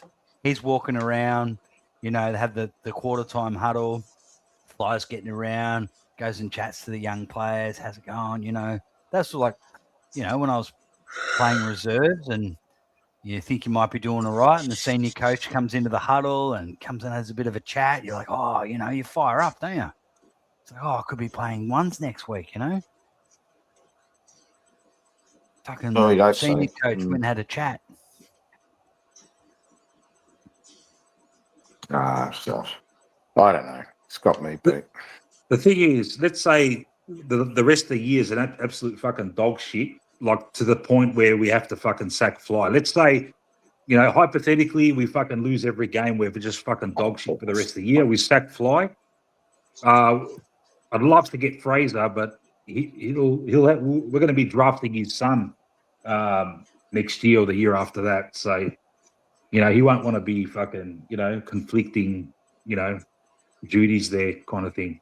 So, yeah. But so is that an actual thing that he can't be there? Because he just doesn't want to. He doesn't want to be there if his son's there. I think that's the reason why he went to Carlton. Yeah, because he knows we're going to get his son as a father-son. Right. And if he's there, it's going to be a bit, awkward, with the other players and that. So, for sure. Yeah. Yep. Fly's contract ends into next year. Is that correct? 2027. He's got another year to go. I think so, mate. Yeah. Yeah. I think so. We signed him. Got him till 2027. We won't sack him. He'll coach us again next year, which is what I'm worried about. Because how much will we deteriorate, and how much will those young guys lose faith in Fly's coaching and selections. I think it's already it's happening. a real disaster. See, we have this. We've got a conspiracy theory that Fly is a Brisbane agent, and Benny will come into the chat now and go, no, he's not. Rah. And it's pretty outrageous. But because the defense against that is, he won a premiership. Why would he win a premiership if he's a Brisbane agent? Because his premiership gave him a legacy. The premiership gave him a legacy. Now he's got the premiership. He can stay for 5 years if he wants to. So we see that. We see, Goodwin got 5 years. He also stopped them winning 3 in a row. Yeah. It's like they're going to win their third this year. They would have been going for 4 in a row. But it's like I totally disagree with that one. He pretty much almost did everything he could to lose it by those 3 close finals. Like he plays 1 good quarter of football in that year. We were very close to not winning that premiership. But we won it. We won it. Come on. We won it. If we would have lost it, we would have called him a fucking Brisbane fucking. If we had lost it, we would have called him a fucking Brisbane fucking infiltrator who fucking purposely lost the grand final to Brisbane. Because he won it now, he's an infiltrator who somehow let them lose so they could win the next. I don't know what. Now, we won it. I told you a conspiracy theory so that you don't take it seriously. Okay, whatever reason he's got that flag. He doesn't give a fuck about winning anymore. He's like, now I'm set for the next 5 years. I've got 5 years on $1 million a year. I don't like Collingwood, and I don't give a fuck. Now that's an. I'll go the opposite. Peter? Why else is he so shit? Why is his coaching? No. I'll go the opposite. So I'll go as a manager. He's gotten ahead of himself. So something that was he went with a let's be just positive. We'll be positive. He came off the back of Buckley. Let's remember Buckley set the groundwork. And the one thing, like we look at Essendon, for instance, and the one thing we had was a defensive mindset. So he didn't have to teach our team how to be defensive. Didn't have to teach them a thing. And we all know how to win grand finals, be defensive. So Buckley had done all the hard work and he just went, you know what, guys, attack. But their natural instinct was to defend. So he just let them off the leash and they went. And he won a flag out of it. And he got lucky. We went on a bit of a recruiting and we got fixes for everything we needed that year in 2023. We got players that we needed. Like since that 2023, every player we recruited, it's like we don't even fucking need them. Like we're just recruiting like the best player that's out there and paying the most, but we don't actually fucking need them. Like why can't we get something we need? We need a full forward. Okay, so we get another halfback flanker. We get Houston. We don't fucking need Houston. We need, and we give away someone who's almost a Houston to get Houston and a first round draft pick to get, like Noble, like for that first year, we got Hill, we got we got Frampton, we got all these players that walked in, Mitchell, that we needed. And that's what Geelong does. They don't just get the best, they get something they need, or they can adapt their game plan around to make them fit. But we just got players and said, oh, you're the best. We don't give a shit. We're not going to adapt for you. You just got to fit in. It might take you 2 years to fit in, but you just got to fit in. Like that's not the way you recruit. Like you go out and you go, this is the way we play. Who do we need? Who will fit immediately into our game plan? But it's like we make players come and like, no, you just have to change now. Like it doesn't make sense the way we do things. Like Houston and Noble. I disagree. I think Houston. I love Houston. I think Houston's brilliant, but I think I'd rather have Noble and a first round draft pick than to have Houston. But I'm not saying that I dislike Houston. I'd take Houston over Noble every day. But who knows what that first round draft pick could have been? I You used know, to and say it's that. just I see them very even. I like. I mean, I was, Houston. Noble used to make me nervous in the last line of defence and some turnovers and whatever. But at least Noble gave us some run. We don't have any run off half back anymore. I agree. We Noble, used to have- Houston's we used to not have runner.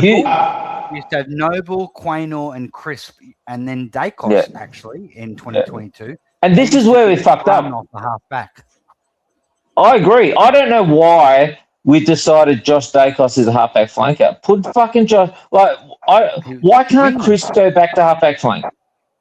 Like, we have an All Australian winger. All right, that's it. We've only got one.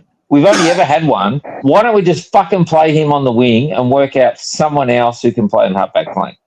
But no. We take our All Australian winger and we put him on the halfback flank. Like, it just, the guy won a Copeland playing on the wing. Put him back on the fucking wing. Like, and then rotate him into the centre off the wing. Put Chris back on the halfback flank. Like, the guy is not as quick. He's not, like, he's almost at the point where you say, could he tag? I don't know if he's quick enough, but he can definitely play a halfback flank role. Like, I think we've got our whole team arse about. We've got fucking side bottom playing in defence. Every time the ball goes in the air, I shudder when I see side bottom and the ball in the air. It's like, fuck me. Like, At some stage we can't hide him anywhere anymore. Get a load of this. At some stages, our back line has Josh Dacos, Houston, side bottom, and Moore out of our back six. Those are four blokes who find it very hard to defend. And we saw that against Geelong. And then what they did, they took Quaynor, who can defend, and they put him on the wing. I was like, what? And just Geelong scored goals for fun. Do you remember that, Mick? I'm not an anti-Moore person. I like Moore, but I think I actually like our three mid-season recruits. I know you had a crack at Co. One thing I tell you about Co is though, I'm no research. I don't watch all the reserves. I've done a fair bit of research though. The one thing about Co is though, he's I did call him a DC Mark II, but from what I've heard is he's good around, like, his second efforts and centre clearances. So he doesn't he's a bit Grundy like. He'll do the tap, but then he'll fight for the ball and get a handball out and all that kind of stuff. So, and then he can move forward and take a mark and kick a goal. So it's a mid-season draft. I'm actually not upset about that pick. And the other two, I'm actually excited about the other two. I reckon, and Pajaski, mate, he's 192. Is the height of my check, and his groundwork is probably better these days than Elliott. And he snaps and he does not miss a set shot. So the guy should be playing this week. Like, I'm telling you now, Pajaski should be playing this week. He'll be playing next week. I think we've made some good picks there. Do you think he should be playing next week, or do you think Fly will play next week? I think you know what? You're going to drop Membry to bring him in. You know what? I think Fly will play him just for the. I think Fly loves to make a highlight or something. Yeah. A headlight, and he'll take it. I reckon he'll play next week. I thought he'd play this week. I've got to go to the bathroom. Can you hold the reins there, Mick, for a sec? I'm going to just. I was just about to say I've got to get back to work, mate. Oh, you're going to get back to work? Okay. Yeah. I've got to go to the bathroom. Hopefully we'll still be going at your next smoko, Mick. Yeah. No worries, man. See you, fellas, and let's hope we fucking get the chocolates tomorrow night. We're not that fucking. Absolutely. We're not that confident, but you never know, man. It's usually the case, mate. We go in not confident, and we have a big win. And we go in confident, and we shit the bed, mate. So Hopefully that works out like that. All right, see you, fellas. Have a good one. Thanks for joining See in, you. Nick. See you, Nick. See you, mate. Catch us. See you, buddy.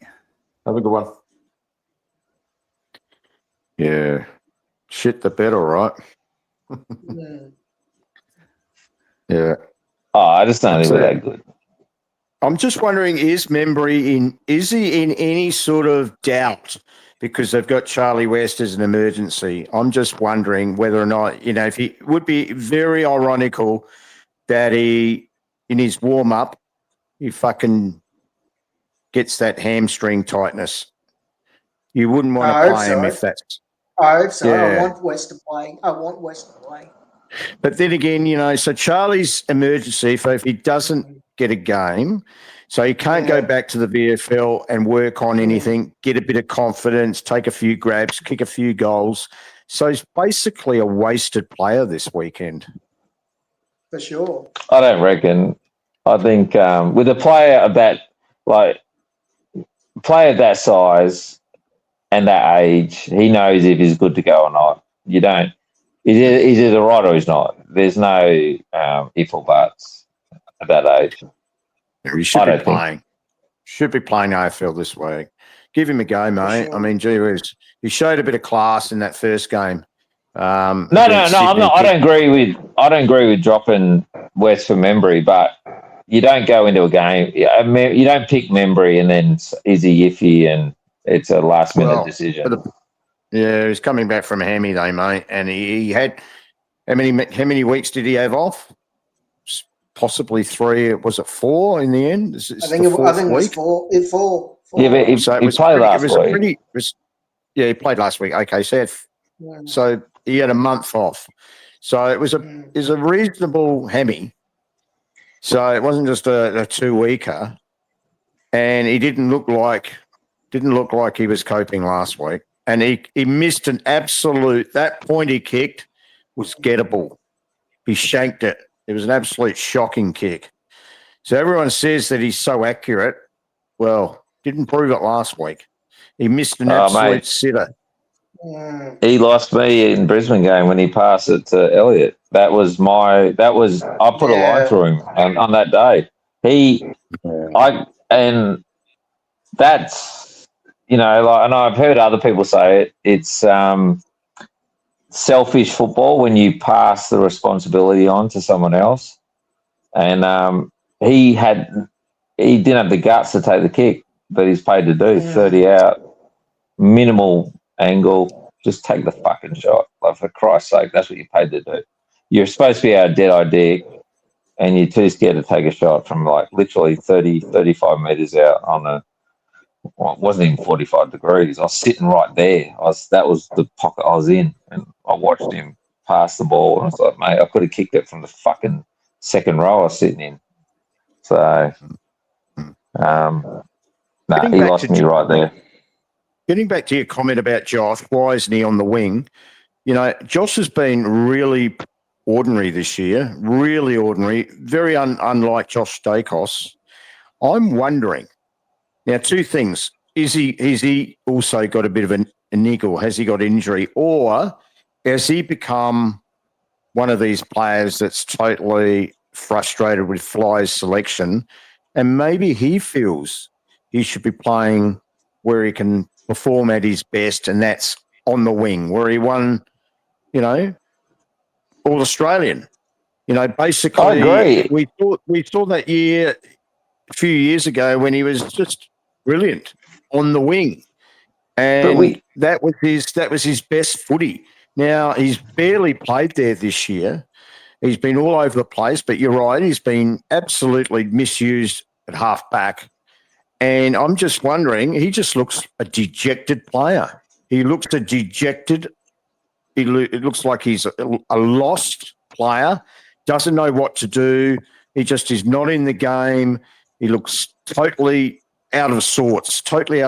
Now, what's the story with him? We're halfway through the year, and we haven't seen too many. We've seen maybe 1, maybe 2 decent games from Josh this year. I'm just wondering whether he's peeved off with Fly, and he really would like to be back in the best position where he can actually perform, and that's on that wing. And he's just getting no assistance from the team selection or from Fly. He's just got to go and do these roles at half back. He might come into the midfield from a little bit, but I tell you what, there's an old saying: if it's not broke, sorry, if it's not broken, you know, why change it? Basically, if it's not broken. Now, we had Josh Dacos. He could have become one of the best wingmen in the AFL if we just left him there. It can't be just a once off. It can't be just a situation where he had a big year in 23 and was one of the best wingmen in the competition, and then suddenly, since that time, he's barely played there. Something's not quite happening there. Something's not right. The coaches, the game strategy, and all of that, he's been completely wasted at halfback. Completely wasted at halfback. I can't understand it. It's got me scratching my head. I'll be interested to see what his second half of the year's like, whether he actually gets to change a position. But if he doesn't get a change of position, I don't know whether he's going to be able to, whether he'll, lift and perform, because I just think he looks dejected out there at the moment. He looks lost. He doesn't look like it's, things are just not moving positively for him at the moment, and he's frustrated. Nick's frustrated. I think a lot of players are actually frustrated with some of the selections as well. I think they know a little bit more than Fly, though, where the players play their best football. Mate, I 100% agree. And I think he's not a fucking halfback flanker. It's as simple as that. He does not defend, and neither does Houston. So we can only play one. It's as simple as that. And we're trying to play them both. It defies logic every week that we play them both off the halfback flanks. And then the players basically go to Dacos all the time, and Houston's standing there like a fart. And then obviously there was negative press, so we said, okay, we'll give the ball to Houston, and then Dacos is standing like a fucking fart. But how about we put one on the wing who actually plays a wing well, not Houston like we did last year, and leave Dacos put Dacos back on his wing where he did well. Leave Houston, like the poor guy who we brought in as, an All-Australian halfback flanker who's fucking the greatest thing ever if you play the ball through him. But, no, we'll bring him in, but we'll play the ball through someone else because, he can just earn his own fucking ball. We bring in guys and then go, no, up to you to work out how you fucking fit into our game plan. It defies fucking logic. Okay, we decided to bring in Houston. We chose to bring in Houston. He wanted to go to Carlton to begin with, and we said, no, we really, really want you, and we're going to put up all this shit. We're going to give away our halfback flanker, who's actually doing really well. We're going to give him away, and our first-round draft pick to get you. So come on in. But by the way, you've got to earn your own pick because we're going to put this guy back there, Josh Dacos, and we're going to go through him out of defence. I just don't get why we'd do that to a guy. Just put Houston on the halfback. We'll play the ball through him. Put Josh on the wing.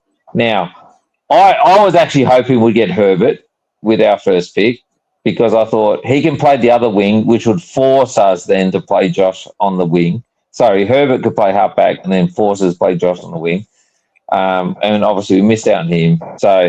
But I don't mind even playing fucking Parker. I don't care who we play on the other wing. Just play Chris, someone on the other halfback flank, and just get Josh back on the wing. Play the ball through Houston. Houston does not. The one thing I've worked out about Houston, though, is he's not fast and he's not fit. Watch him. He doesn't have repeat efforts. I don't know if we can get that into him now at his age, but he's not a one thing about Josh is he runs. Houston doesn't. You'll see Houston often hands on hips, hands on his knees, having a between he can't keep running flat stick. So you've got to. He'll do an effort, but you got to hit him up the first or second time because he won't have third or fourth repeat effort. So that's one thing I do know about Houston is you've got to get him early because he can't keep running, whereas Josh does, which is why I think we hit up Josh a lot more than we hit up Houston, and we're letting Houston just go. But I think if we just get Josh back on the wing, I reckon Chris has to just go back to the halfback. I think he's lost his speed. I'm hoping, I think we're hiding players now, and we're just playing players on their history and what we think they can achieve in their past. But they're not. I don't know if they're even capable of it anymore. I'll shut up now because I think I'm talking too long. But I did. On this, Sidey. How many different positions has Sidey been playing in the last 4 to 5 weeks? I purposely didn't mention Sidey because I don't think Sidey's in our team. I think he should have been sacked in the last year. I think he's kidding himself. I was actually hoping he might retire so we get an extra pick. And I reckon if he had to retire, we would have got Herbert. I reckon Sidey's kidding himself. He is absolutely kidding himself. He had 0 kicks to half time against West Coast. I don't know if anyone knows that. 0 fucking kicks. And every fucking kick he does get is backwards and sideways. The guy has no role anymore, and he's fucking slow. And the ball, as soon as the ball goes above his head, we all shit ourselves because he's either going to give away a free kick or do something stupid. End of my rant on Sidey. No, mate. Peter, 100%. You could have kept going for another 10 minutes, mate. All good, mate.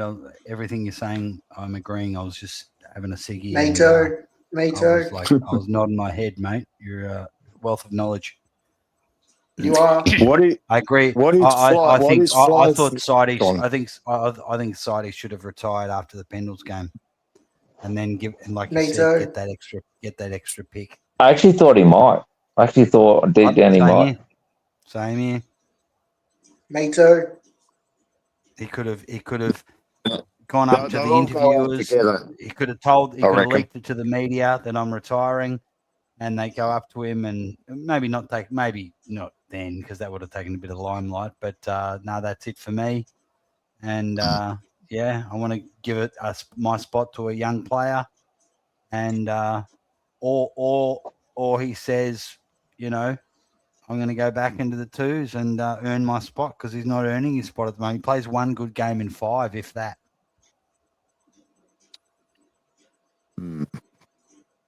The other thing, Peter, is that we are trying Sidey every single fucking position on the ground. Stick him in the forward pocket. We've just lost Hayes. We've just lost Elliott. Put him in the forward pocket. If you put side bottom in the forward pocket, he kicks 2 goals a game, I reckon. I was always against. I must admit, I was always against him going up the forward pocket, but now, we've tried to. It's the last spot. Otherwise, the last. Actually, no, it's the second last spot because I've actually got a spare seat next to me, so in the where I sit, so that's probably the last spot for him. So, I just don't think he's got it up forward, to tell you the truth. I don't think he's got. I reckon he could do it occasionally. I just don't know if he can do it week to week. We're not blaming Sidey for everything, Mercedes. He's been a warrior. No. A star of the club, top 10 Collingwood footballer of all time. But it's just the game's going past him. He plays 1 good game out of 5, if that. My suggestion is, if we really want to keep him in the side, why don't we play a couple of games where he just drops in the pocket? He's such a smart footballer around goal. He's very good front and square player. We saw it against Adelaide. Try that. If that doesn't work, where else do you play him? He's being a bit of a liability this year. So, but my answer to Mercedes-Benz. But we're just on his own personal game, he'd be the first to admit he's not really pulling his weight. And my answer to Mercedes-Benz is, mate, I want Nathan Buckley back too, because he's the best kick and he's brilliant. So we'll just get him back too. Mate, there comes a point where you're not contributing anymore. And unfortunately, look, and the argument can be that the kid should be just passing them, but I think I look at Sidey's a wingman, all right? It's as simple as that. He's a wingman. He's not a midfielder. He's not a halfback flanker. Okay, Matt, you might be right. We'll try him up forward, but I don't think he's a forward, so he's a winger. Now, is he in our best two wingers? Now, I say Josh should be on one. I say Hayes should be the other. And I think we've got others in front of him. And if he doesn't fit in those two spots, he doesn't get a game. It shouldn't be about moving him around because I don't think he beats anyone else in the other positions. But by all means, throw him forward in the pocket and give him a crack. But I think we've got better options, even with the new recruit now. I think we've got better options up forward than throwing him up there. But okay, who's our crumbing forward pocket in our side right now? Shooter. No. Yeah, no, and you're probably right. You know what? With Hayes going injured, I'd actually argue, and obviously Bobby Hill not available. I'd say give him a go. I'll agree. Give him a go. So against Geelong, we dropped Hayes, who is a crumbing forward. Oh no! We dropped Hayes for the Geelong game, and we were crying out for a crumbing forward. Why didn't? But we put Sidey in the fucking. It was like a key back there at one stage. He was playing in the back pocket. Yeah. Like, come on, we're hiding it. We're trying to hide him. Yeah. So if you're going to hide him anywhere, hide him in the forward pocket because he could actually kick a couple of goals. Yeah. No, I agree with that. But you know what though? Like it gets to a point where what's his name? The kid. Who's the kid we just picked up? Indian background. Saxoner. Yeah. Saxoner. Play the kid. Like I actually just play the kid. Not? I'd rather throw him give Sidey a game, but you know what? I think Sidey's just done. And we put him on our list for a reason, this kid. Play him. Yeah. Yeah, it's Fly. Fly didn't play Oscar Steen for 4 years. I get, Steen's, 6'4" ruck, but Saxoner, the forward pocket is probably the one role that usually kids get a go. You know what I mean? Midfielders.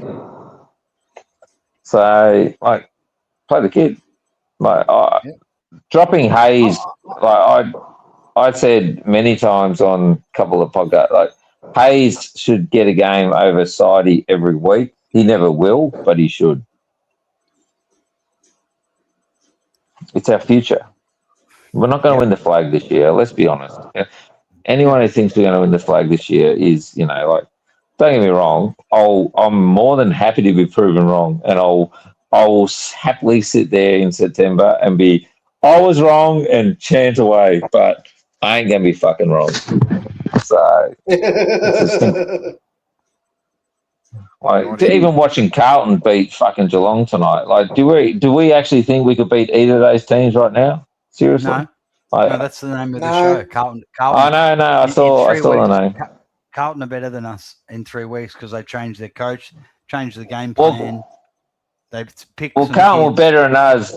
Carlton were better than us 3 quarters into their game last time, and they were fucking 10 goals worse than what they are now. So there's your answer, and we ain't getting better. Yeah, exactly. But people are going to see the name of this stream and get totally triggered and go, "Oh, you're saying that Carlton are better than us?" Yep, absolutely, they are now. Since they've got rid of Voss, because Carlton did what we need to do. Change the Collingwood change the selection, change the game plan, give kids a go, change your overall culture and psychology of what we're trying to do. Stop being so defensive when we go 5 goals up. Shit like that.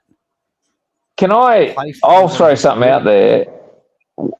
It's funny. So Nathan Buckley went ultra defensive. and we all accept that. And towards the end, it was like, fucking hell, Nathan, come on. And I was a big Nathan Buckley fan, and I did not deal well with his sacking. I will accept that. He was my idol for life. But is our coach turning into Nathan Buckley? Like, just going defensive? Like, it's all about stopping them kicking goals. Like, it's literally, he arrived with this, I'm going to let him off the loose.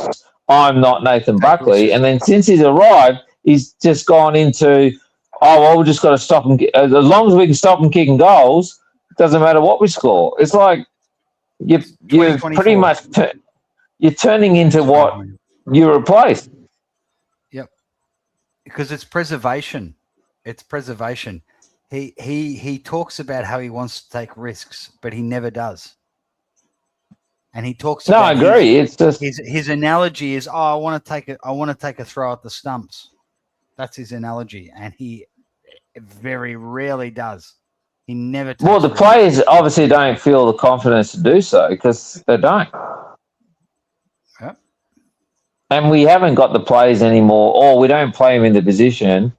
Noble used to be that guy that used to take that kick coming down the wing. He was the one who actually cut the angles. And on the other one, it used to be Maynard. And I don't care what anyone says. At the moment, this year, Maynard's been, and I love Maynard, but he's not playing. I know he's had to play tall a couple of times, but he's not playing. Maynard's dropped off too this year. He's not playing Maynard like he has in the past. We're not seeing him run and carry and kick the ball and attack like we used to. They've lost a lot. This is Fly talks about a shy at the stumps. This is a Fly throw at the stumps. Can you see on the screen there? Trevor Chappell. That's Fly having a ping at the stumps. Oh, shit. Alex Lipinski again. Is Lipinski bowling or batting? Bowling under run, you still can't lose. Trevor Chappell. It's basically Greg Chappell is Fly, and he's instructing his brother Trevor Chappell to bowl an underarm, and that's the level of risk he's taking. Oh, brilliant, please. I was a little kid when I watched that.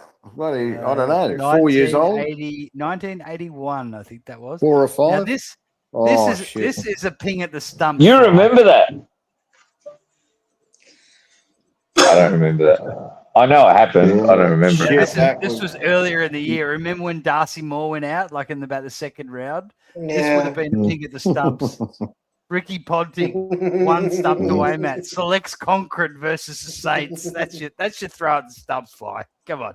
and that turned into, it should have been Howes when Darcy went out, brings in Parker.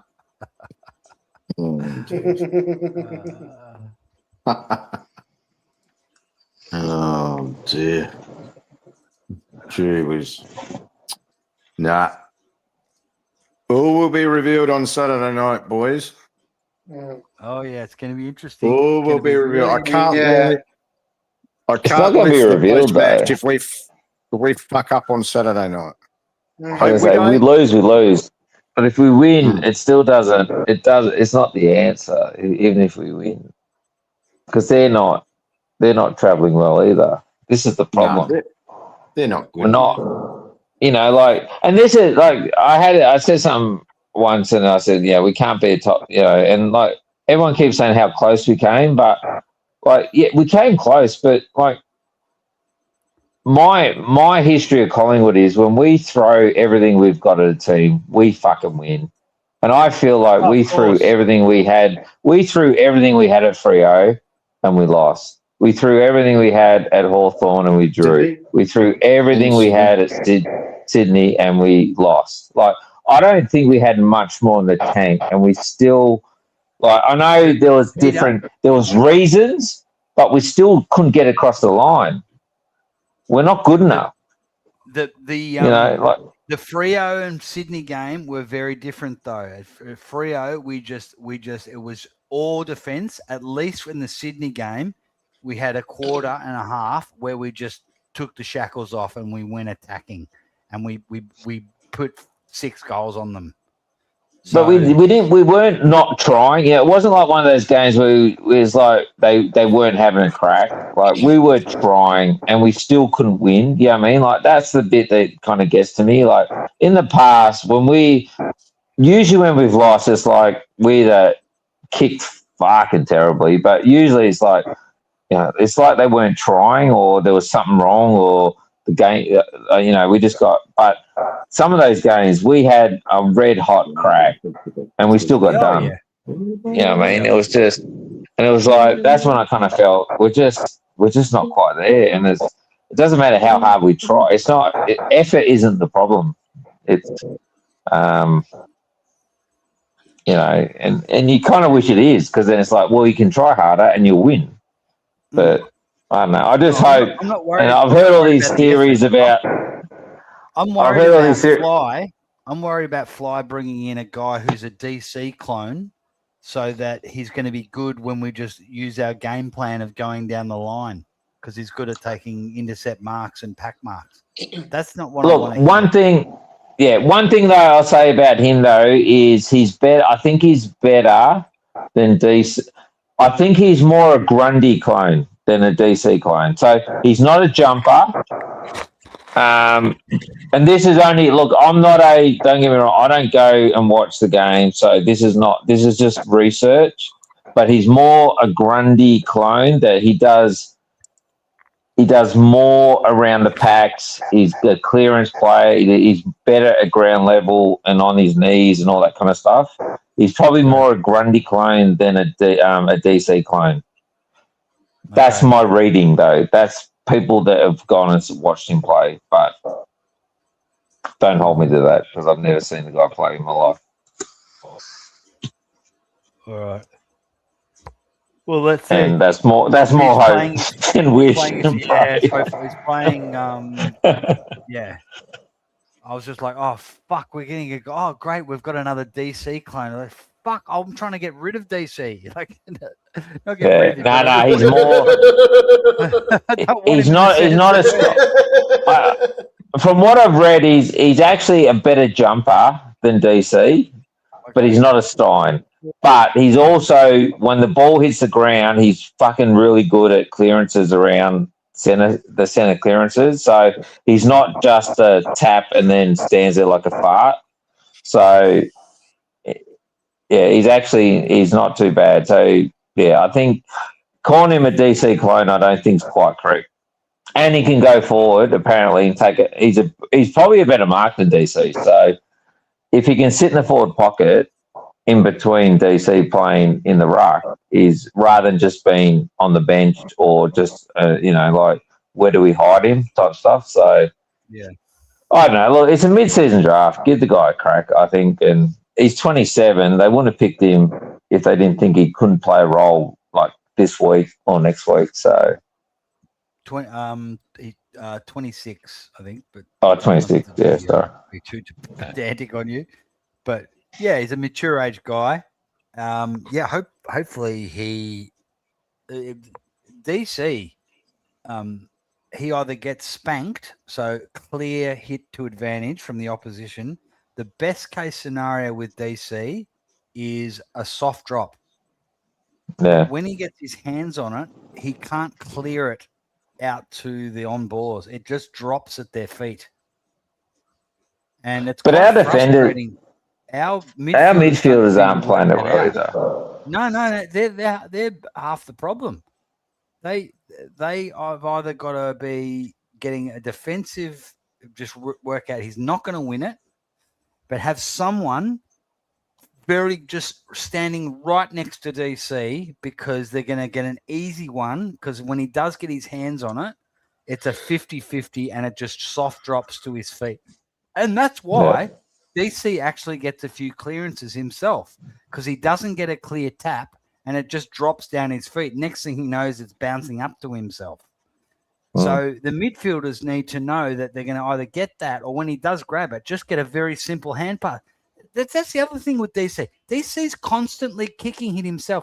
How many times does DC take a mark or get a free kick or an infringement or get a ball just falls in his lap and he burns players running past him? It happens all the time. You're a fucking ruckman. Don't kick it. Handball at every opportunity. That's quick mind, mate. Can't teach that. It's like you don't handball to a ruckman.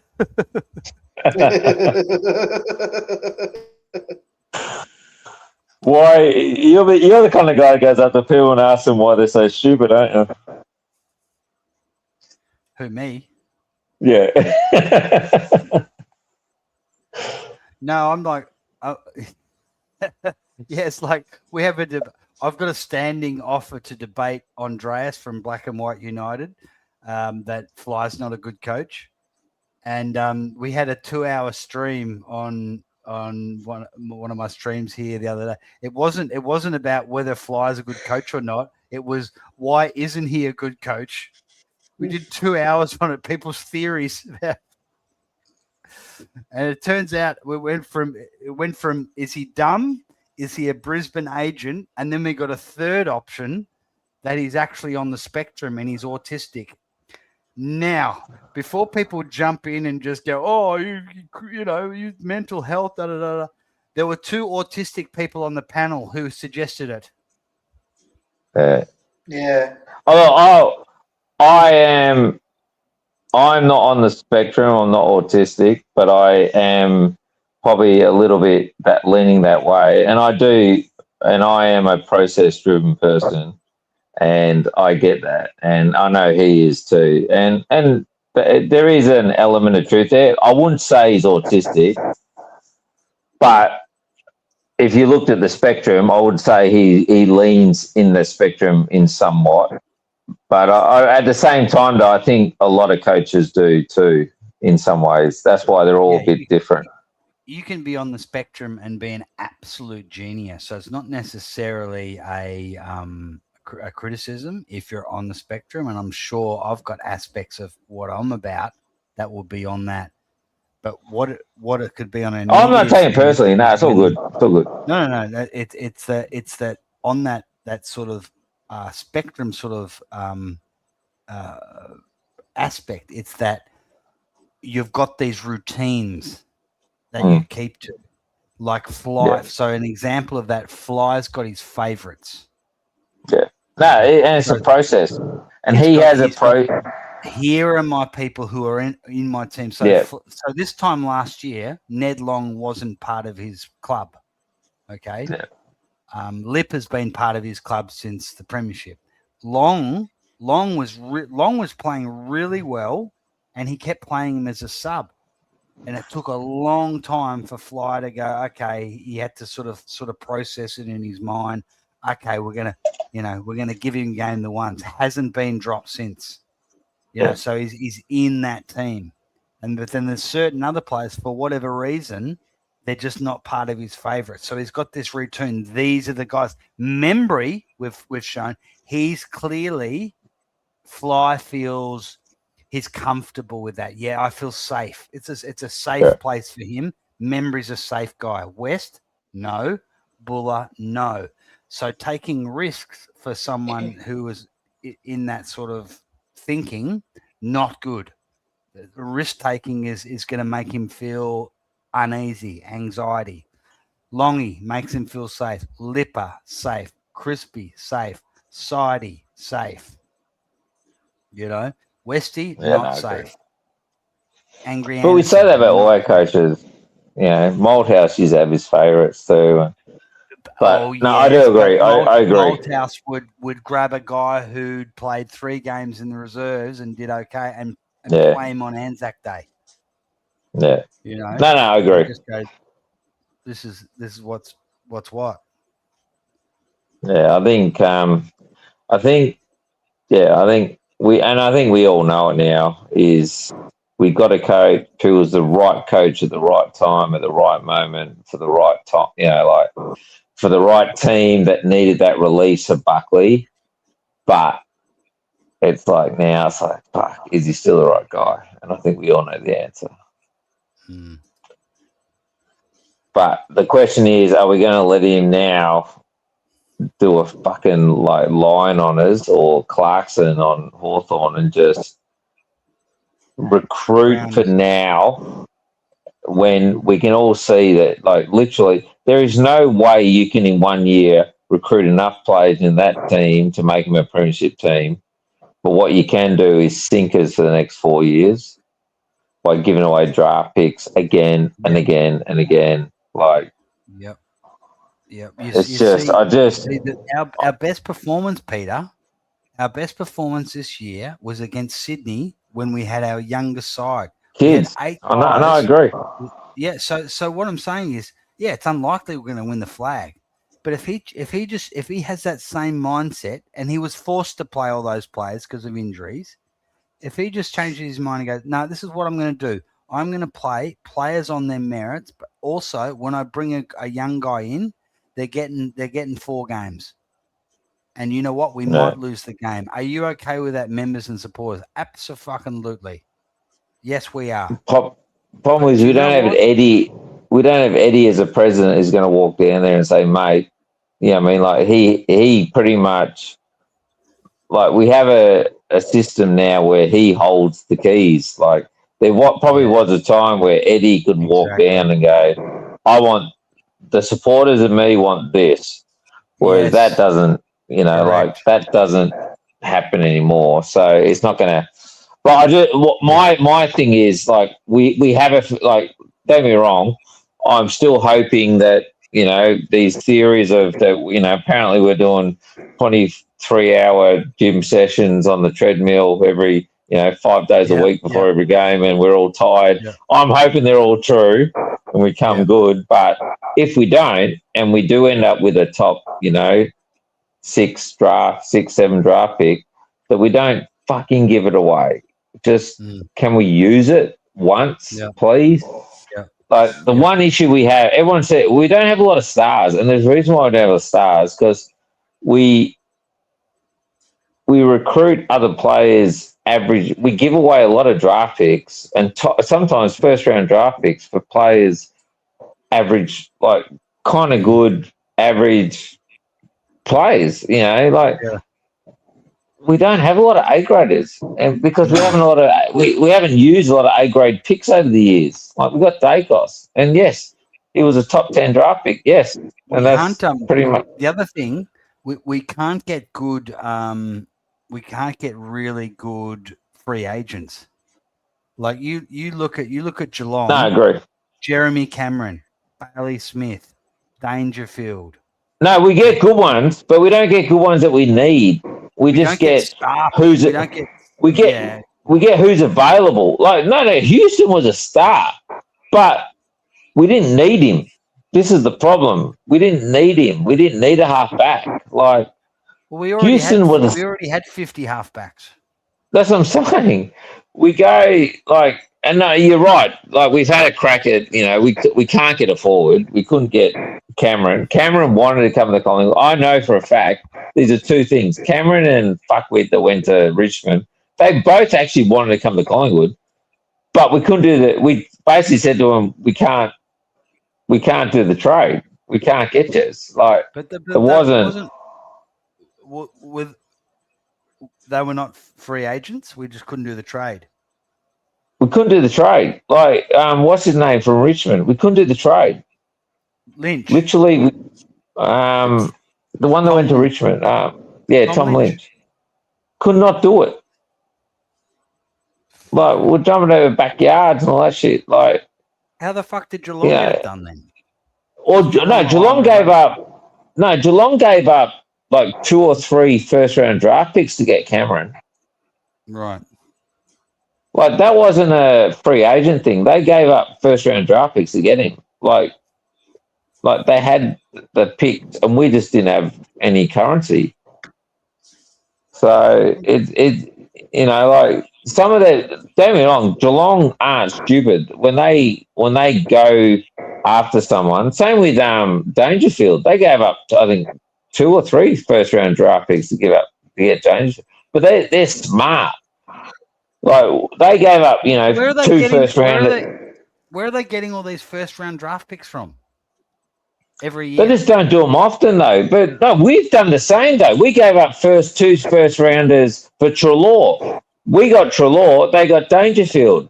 We gave up 2 first rounders for fucking Dane Beams. We get Dane Beams. They get fucking Cameron. Like, we've done the same. We're just fucking retarded at doing it. We get the wrong ones.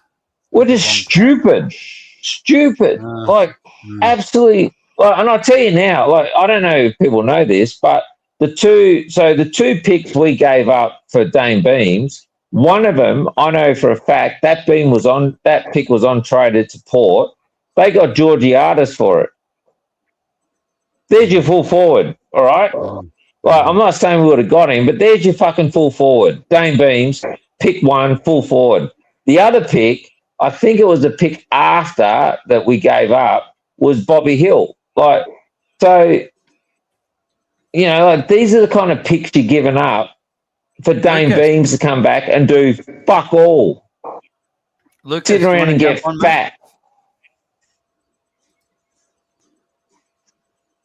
Lucas is saying, from the Geelong zone saying Danger and Cameron were restricted free agents. We got picks from Kelly that went back home for Cameron. He's talking. Okay, yeah, so we got picks from Kelly that went. Yeah, so you had to give up something though then. You gave up picks to get Danger though, didn't you?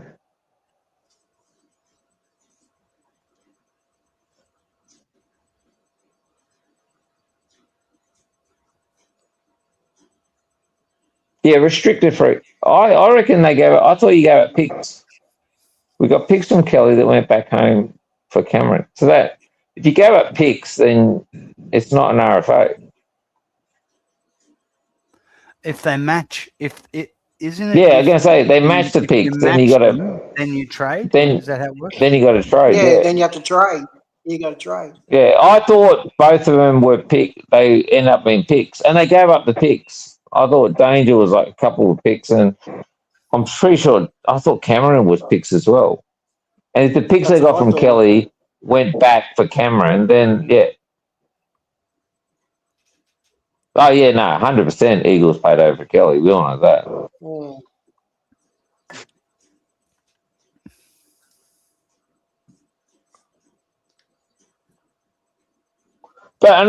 But good luck to Geelong paid, and that's my point. They paid, but they paid for like players that were worth it. Like my personal opinion is, I don't think any midfielder, unless you're talking about Dangerfield, is worth anything more than 1 first rounder. Because even Treloar, I love Treloar, but he was 1 first round. We gave up 2 first rounders for him. That's 2 top 10 draft picks we gave up, and I think one of them, probably 2 of them, I think in the end have been up like top 5 or 6 picks for Treloar, a guy that we ended up giving up. You know, that's like I just some of the picks we've done. I know we've got picks wrong. Stevenson over, Norton went, I think, 1 pick after him, but I don't know. Some of our trades, though, I'm not going to get upset about our draft picks because they can go, but the picks we've given away sometimes for players, I think, even the Beams picks, they would still be playing for us today. 2 first rounders we go for Beams. Where's Beams? He's fucking a fat pit. Oh, actually, he's apparently getting ripped now. So he's apparently decided in his old age to get fit.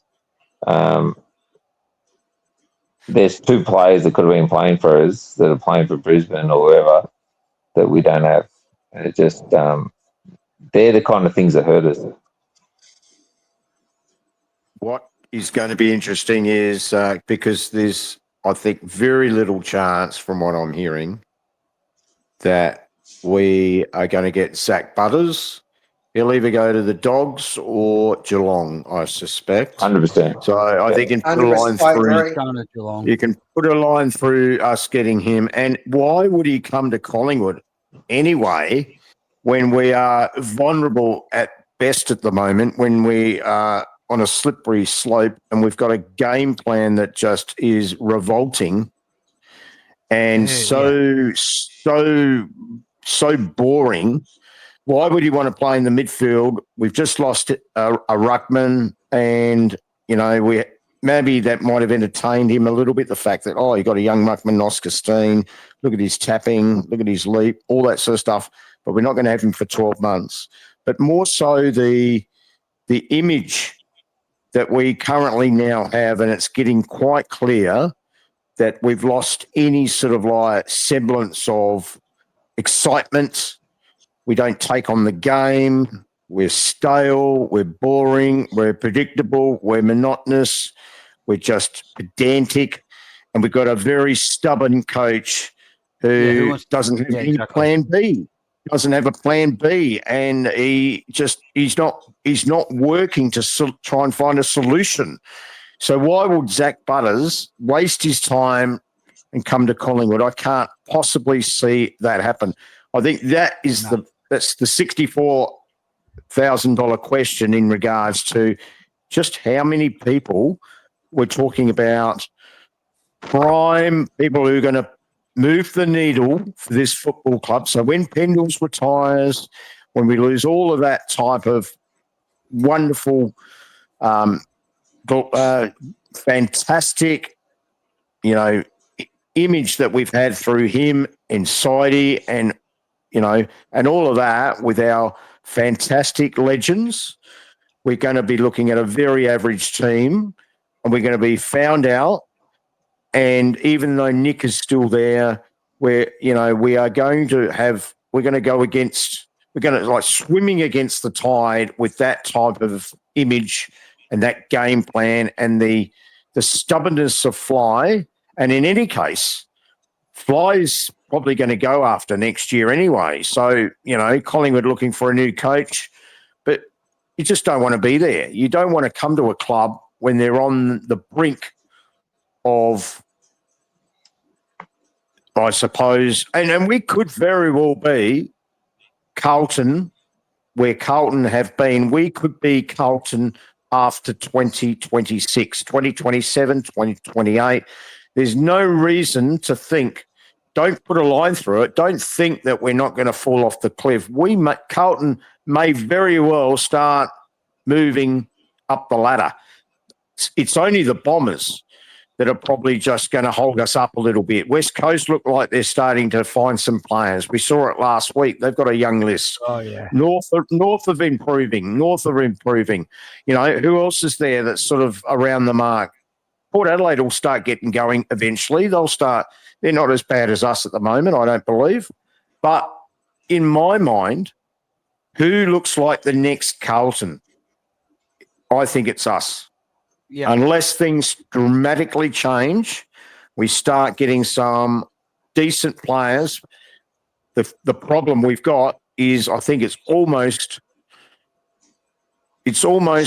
inevitable that we are looking like we are going to be just a very average team for a few years after Pendles goes, and we're not going to have any sort of like clear way as to, or any generational change that's going to take us back up to where we want to be. That is fighting for top four, getting to a prelim and knocking the door down for a premiership. I think it's a few years away, maybe 5, maybe 6 years away. But Fly isn't helping at the moment because he's got the handbrake on and he doesn't want to change. Yeah, it's the main problem. So the club needs to change and get rid of him, or Fly needs to change. Maybe they get some different assistants who are not yes men, where they challenge him. Like, look at Chris Scott at the moment. You ask Zach Butters, who would you prefer to play for? Craig McRae or Chris Scott? What do you think his answer is going to be? See, there's this narrative that, Nick Dacos, they become friends with Zach Butters on the State of Origin. And it's occurred to me that when Zach Butters was asking, so what's it like playing for Fly? Nick Dacos would have gone, he's a fucking idiot. Don't come there. Don't come here, mate. I want to get out of here. That's like, he's fucked. But the narrative is, oh yeah, come and play for premierships. No, because Dacos exposed Fly. They asked him in an interview, said, "Oh, Nick, you were playing forward this week. That's quite unusual for you. Why did that happen?" Yeah, Chris Scott suggested it.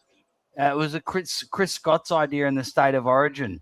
Yeah, he put Fly in it, didn't he? That was a fucking whack to Fly.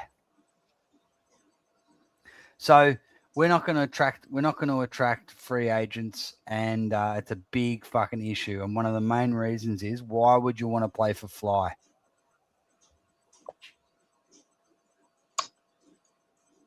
No excitement in the team.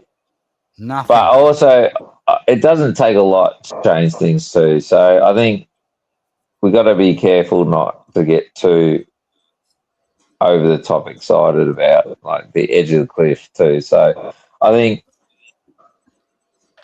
we've got players coming to the end. I think our biggest issue at the moment is we're holding on to players like with the rose-colored glasses, remembering how good they could play, and we just need to fucking cut the ties with a few of them and just move on. And I think this just has to happen, hopefully this year. It sounds harsh, but just move on from some players that have been brilliant for us. We love them, and we all know that. But at the same time, you're not part of our future. But on top of that, I think a couple of draft picks. Bo McCreary. Personally, I'm a big fan of Bo, but if he wants to go to Tassie and we can get 2 first-round draft picks for him, fucking see you later, mate. Good on you. We'll take him. And then on top of that, we've really missed we have really missed Bobby Hill, that speed. So if our recruiters are fucking smart and they, all right, we're missing speed and fucking flair off the pocket there. We really need that. That's part of our heartbeat. Get that back in. Find an Aboriginal kid, like fucking the two. Oh, kick my dog. The two from Melbourne. That kind of just a couple of that fleeting foot that can take a snap and all that. It doesn't take a lot to change a team. Look at Carlton. Then a bit of a mindset change. I think don't get too negative as well. We have a good team. We fucking flogged Hawthorn. We flogged Hawthorn middle of last year. That was one of the best games I've seen us play ever. We spanked them, and there's not a lot of change. It's just tweaks here and there, and at the same time too, I honestly believe that our game plan, the game plan that Fly is trying to play, I think he thinks our players are a little bit quicker than what they are. We're trying to play a game plan like this slingshot and fucking run, and they're too slow. The players actually can't keep up with the game plan. We're actually too slow to do what he thinks we can fucking do. Peter, that's not our game plan at the moment. But at certain times, though, we did it. When the time was right, we did this slingshot against Sydney, and it was good. Yeah, when the kids were playing. But there was a time there was a game early on. What was the game? Different moving parts. There's different moving parts. There's against Hawthorn, we didn't have a lot of kids, but we can play these different gears. We had a whole different gear against Hawthorn this year and a different gear against Sydney. And I'm talking about Hawthorn. Hawthorn. No, I was talking about Hawthorn last year. I reckon that was the best I've seen us play for years. Our list, I don't have any issues with our list. We'll get in a couple more kids next year. Maybe we get a Lockie Neal. Maybe we don't. Maybe we get a Butters. Maybe I don't want Lockie. I don't have a problem with our list. My problem is Fly. Yeah, no, I agree. Coaching.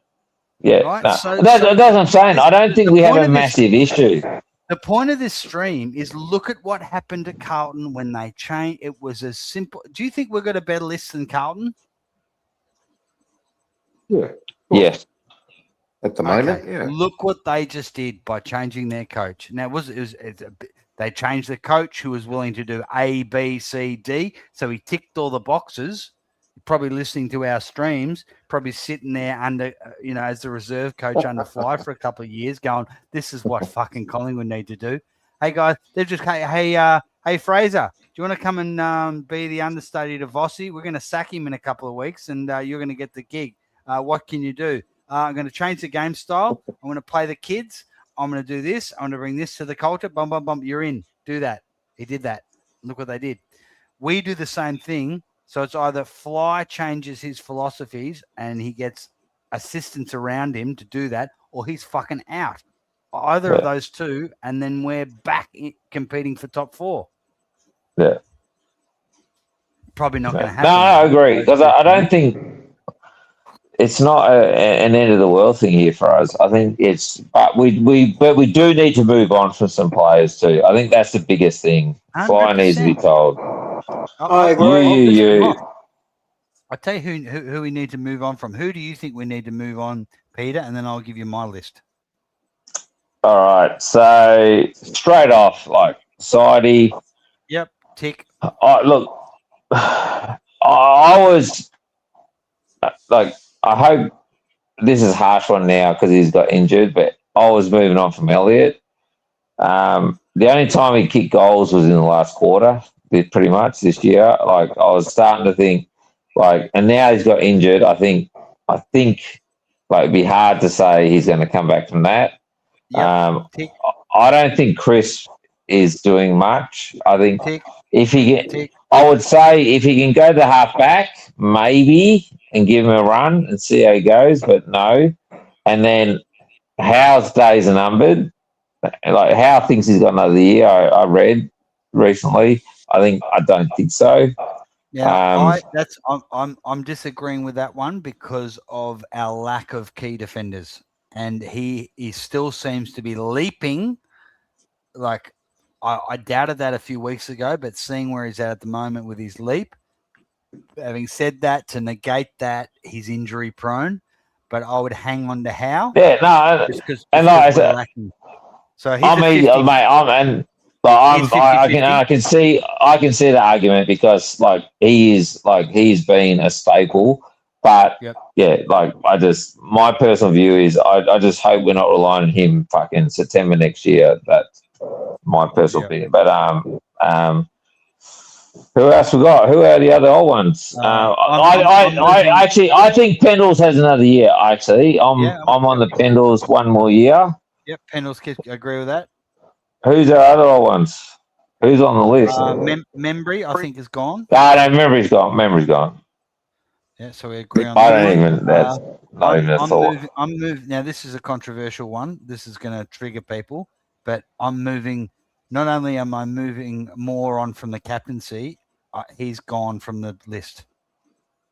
So I disagree with that one. I agree with that one. He's just too. I'm happy. His body is gone. I'm happy with the captaincy thing. I actually, my personal belief is could Moore play that third defender? Third defender, free. That's what he does now. Well, not really, because he kind of, Howe plays the third defender. He plays the second. If we can have two key defenders, and if Howe was to retire, could Moore just play that loose, carefree? You're not fucking that accountable. Sometimes you have to do, be accountable. I actually think reliable enough. He's not reliable enough, Peter. He just has. Well, you're not going to be able to trade him. He ain't going anywhere. No, he's delisted. He's delisted. Yeah, nah. I don't try and trade. I can't see it happening. That for me, one is I don't see it happening, and B, I disagree with that one. Who else? Who else is on the older side of things? DeGoey, he stays for me. One more. Yeah. Yep. He's only just turned 30 anyway. We talked about Crisp. Did we talk about Crisp? Someone just threw up Bobby Hill. Bobby Hill's not worth anything trading. The only thing we got worth now is trying to get him back playing. No one wants him, and he ain't worth any money. Did you know he just went on indefinite leave again? Yeah. Fucker.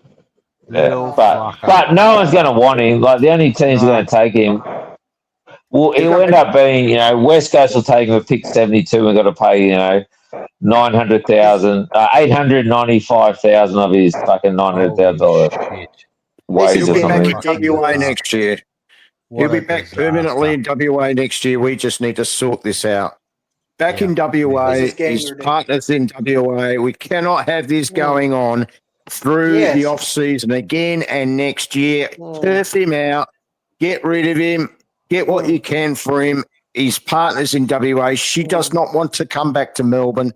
The No. kid now, the young baby, and look, they're over there. It's just too much of a distraction. We have had this go on now for nearly 12 months. We cannot let this continue again right through September, October, through the off season again. I know he's under contract. This has to happen. Put the line in the sand. Enough is enough. When you're not playing any AFL football, you're on over 800K. Sorry, it's just unworkable. Cannot do it. If Collingwood do persist with this sort of circus and saga, then they have completely lost me. Well, you can tell he doesn't want to be here. He wants to be in WA. You can tell that. He wants to be If in we WA. have a Just trade him. $200,000, if we have a $200,000 per year secretary, does that come under our salary cap?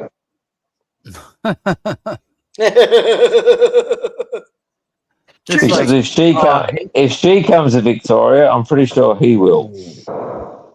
I don't think she will. How are the young guys thinking? They're on a lot less money. Some of them are earning 100, 150 a year. He's earning, others are, he's earning 800 and doing nothing. They've done all their preseason. They've played practice games. They're now training numerous times during the week. They're playing VFL, and he's on 800K and doing nothing. He's They're clearing. busting their balls to try and get a selection in the AFL team to get their career going, and he is just moping along, and we are putting up with it. It's got to Playing stop. video games. Yes. Playing video games. And they're going, and they're saying, this guy's after tax is clearing, he's going to clear 50 grand on the 1st on Monday. 1st of June. Yeah. Into his bank account, 50 grand after tax. And these guys are saying, they're sitting around going, hey, what do you reckon? What's going on with this guy? He doesn't have to play for 12 months. Why do you reckon he's getting away with it? And they're going, we know why. And they're going, yeah, we know why. Enough said, enough said. We know. Two parts though. The one advantage is though. We know what's going on. He played one good game. He played one ripping game, which won as a grand final. And Dining out. at the end of the day, if he hadn't done that, he wouldn't be getting what he's getting paid to. So I think all of them will pretty much. And we thank him for that. We applaud him for that. He did assist us with the win there. He's probably best on ground, no doubt about it. There's some other good players that day too. But he got the medal. Well done. And he'll never lose that. We're not going to take that off him. I agree with Sander.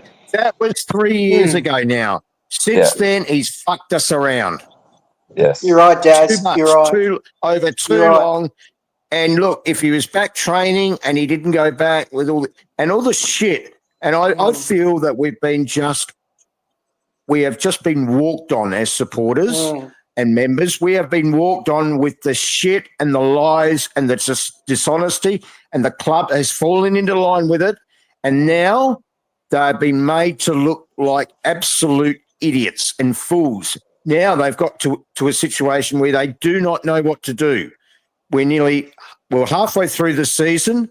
We're teetering on 9th and 10th spot on the ladder. Our season is on the line over the next 2 weeks.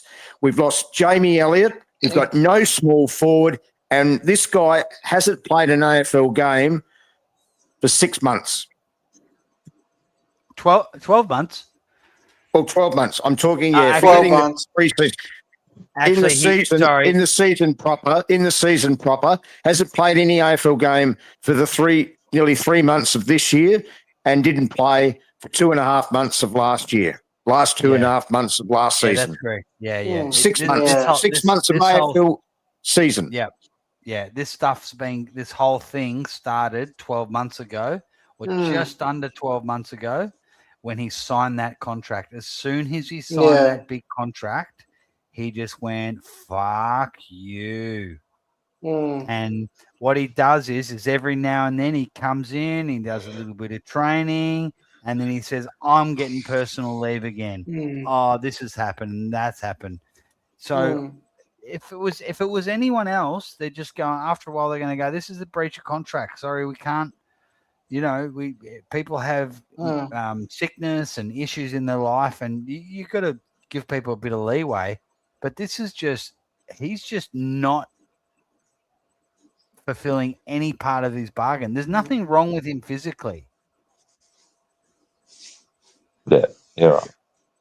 It's just too long. It's just gone on too long. I was prepared to give him an opportunity to come back this year and train the house down and work his way back into the AFL team over a period of time. But 11 weeks down the track, it's just a complete mess. It's even worse than last year now. It's even worse than last year. It's it's gone on far too long. And when is the club going to start taking ownership of what they did and give him all this time? He's now taking the mickey out of the club. He's taking the PI5 out of us at the moment, and it's just got to stop. It's got to stop. It's got to stop. Forgetting what he's done in the past and who he is and all this sort of stuff. Yes, but we need to cut ties with this guy and move on for the betterment of the team. I think it's a fucking distraction for the rest of the team. Don't tell me the players aren't talking about it amongst themselves and texting messages and talking to other teammates on the phone. What's happening to Bobby? Where's he? And I know for a fact that Pendles, I know that Nick, I know that Geordie, I know that Billy Elliott, I know that at least 4 or 5 players have been constantly on the phone to Bobby from about September, nearly early September last year, asking about his welfare. How are you going? Are you coming back? How's life? All this sort of stuff. How's things? They've been constantly, even over the off season, they have respected his time away, but they have shown support and concern for him. And they've, in the early term, they were worried about his welfare and all that sort of stuff. They've been still doing that. But they've always said, we'd love to have you back. But I think now there's a good group of players that just want it over. I think they're fed up with it as well. Of course they are. He's shown his true colours. I said last year, quite unpopularly, we should have traded him last year because I knew this was going to happen. And I'm not happy about being right about that. But the guy he's not a good person. No. He's a poor. He's just not a good character. Not someone you want around that club. They should have identified it last year, and they should have gone, this guy's taking the piss out of us. How do we get this guy out of the club? Trade him to Freo or West Coast? Nah. And they've left the door open. And the guy's clearly taking the piss. The club is being advised. I'm sure, I don't know this, but I'm sure the club is being advised that you need to tread lightly, because if they were to just put their foot down and saying, we're sacking you, then they're going to pull the victim card. They're going to pull the race card. And they're going to go, oh my God, like you Collingwood's racists and all this sort of stuff. Why else would he get this 12 months of leeway? What other reason could there be? If it's anyone else, done. You're getting paid. You're clearing $50,000 a month to play video games or whatever the fuck he's doing.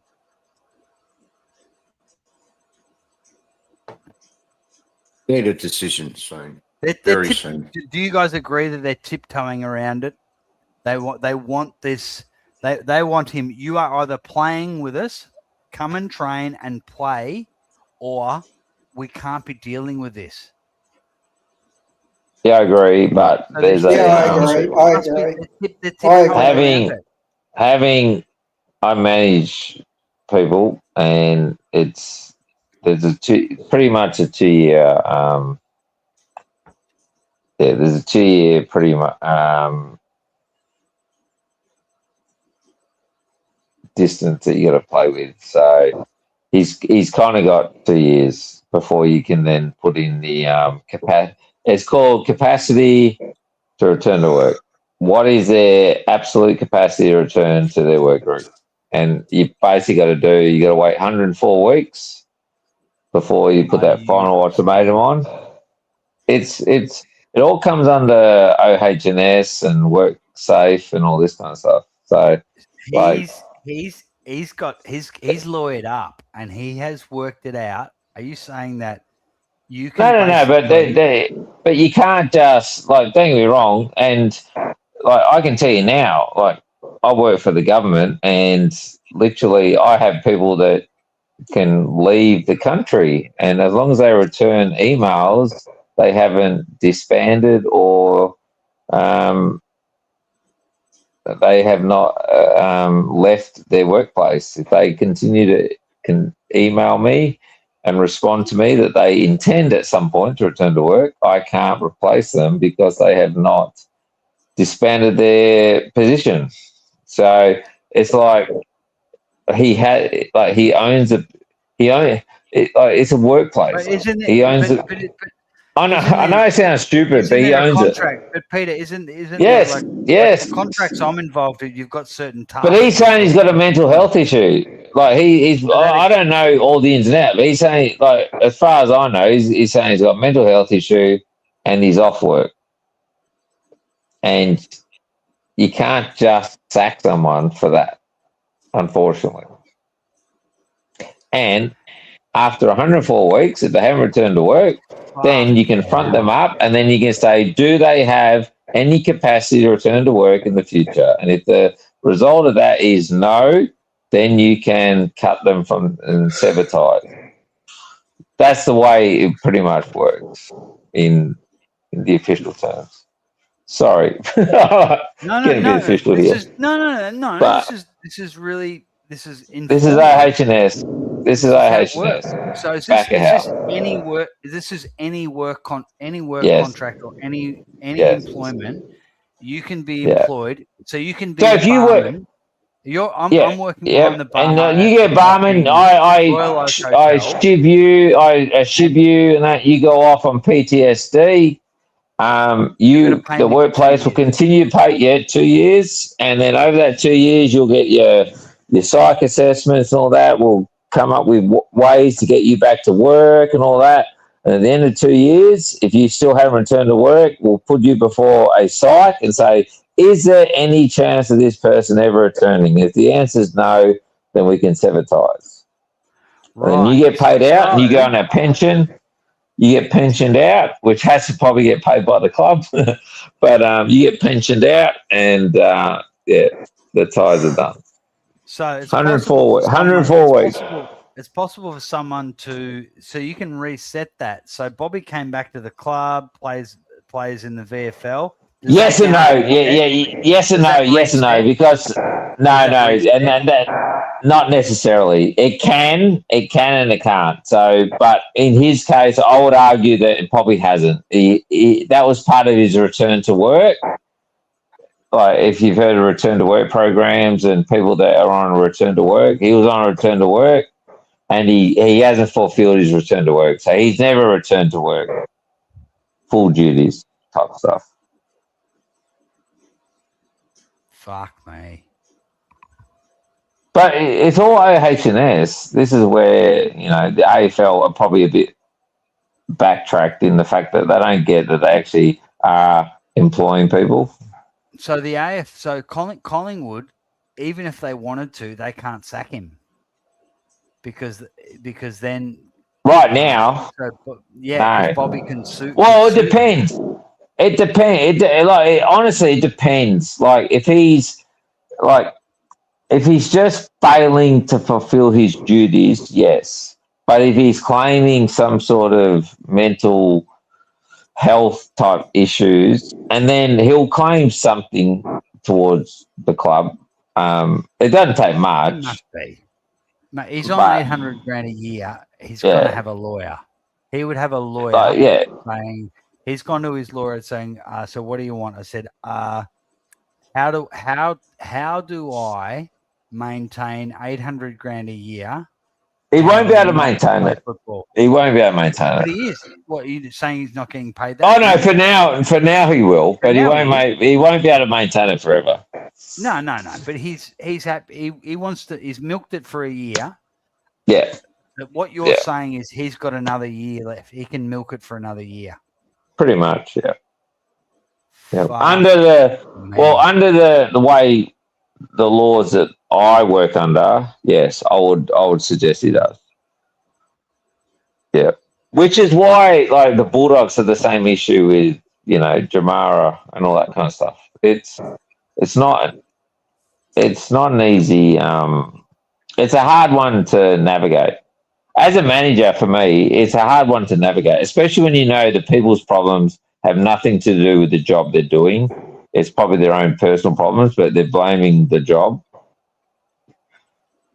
as opposed to blaming their own personal circumstances, if you know what I mean. Yeah. And it's different organisations go through this challenge all the fucking time. I can imagine. A lot of them are government. So We just need to move him on. Ambos, Fireys, and police. Ambos, Fireys, and police go through it all the time. Yeah, well, I have a bit more sympathy to Ambos and Fires and police in this situation. I think they're at it. Yeah, they go through hell. Yeah. Not a great comparison. This is Can't what compare. Mick is he's being guided by people like his manager and lawyer who are advising him how to maximize his personal situation. I don't know. I'd agree. That seems I'd agree. to be No, what's happening. Mick, I'd agree with that 100%. And they are. So, like, I work for a government organisation, and the people, there's an association that they go to, and they'll be told exactly how to step through. And of course, he doesn't even need a lawyer. He'll go to the police. Fucking hell, I'll just give myself.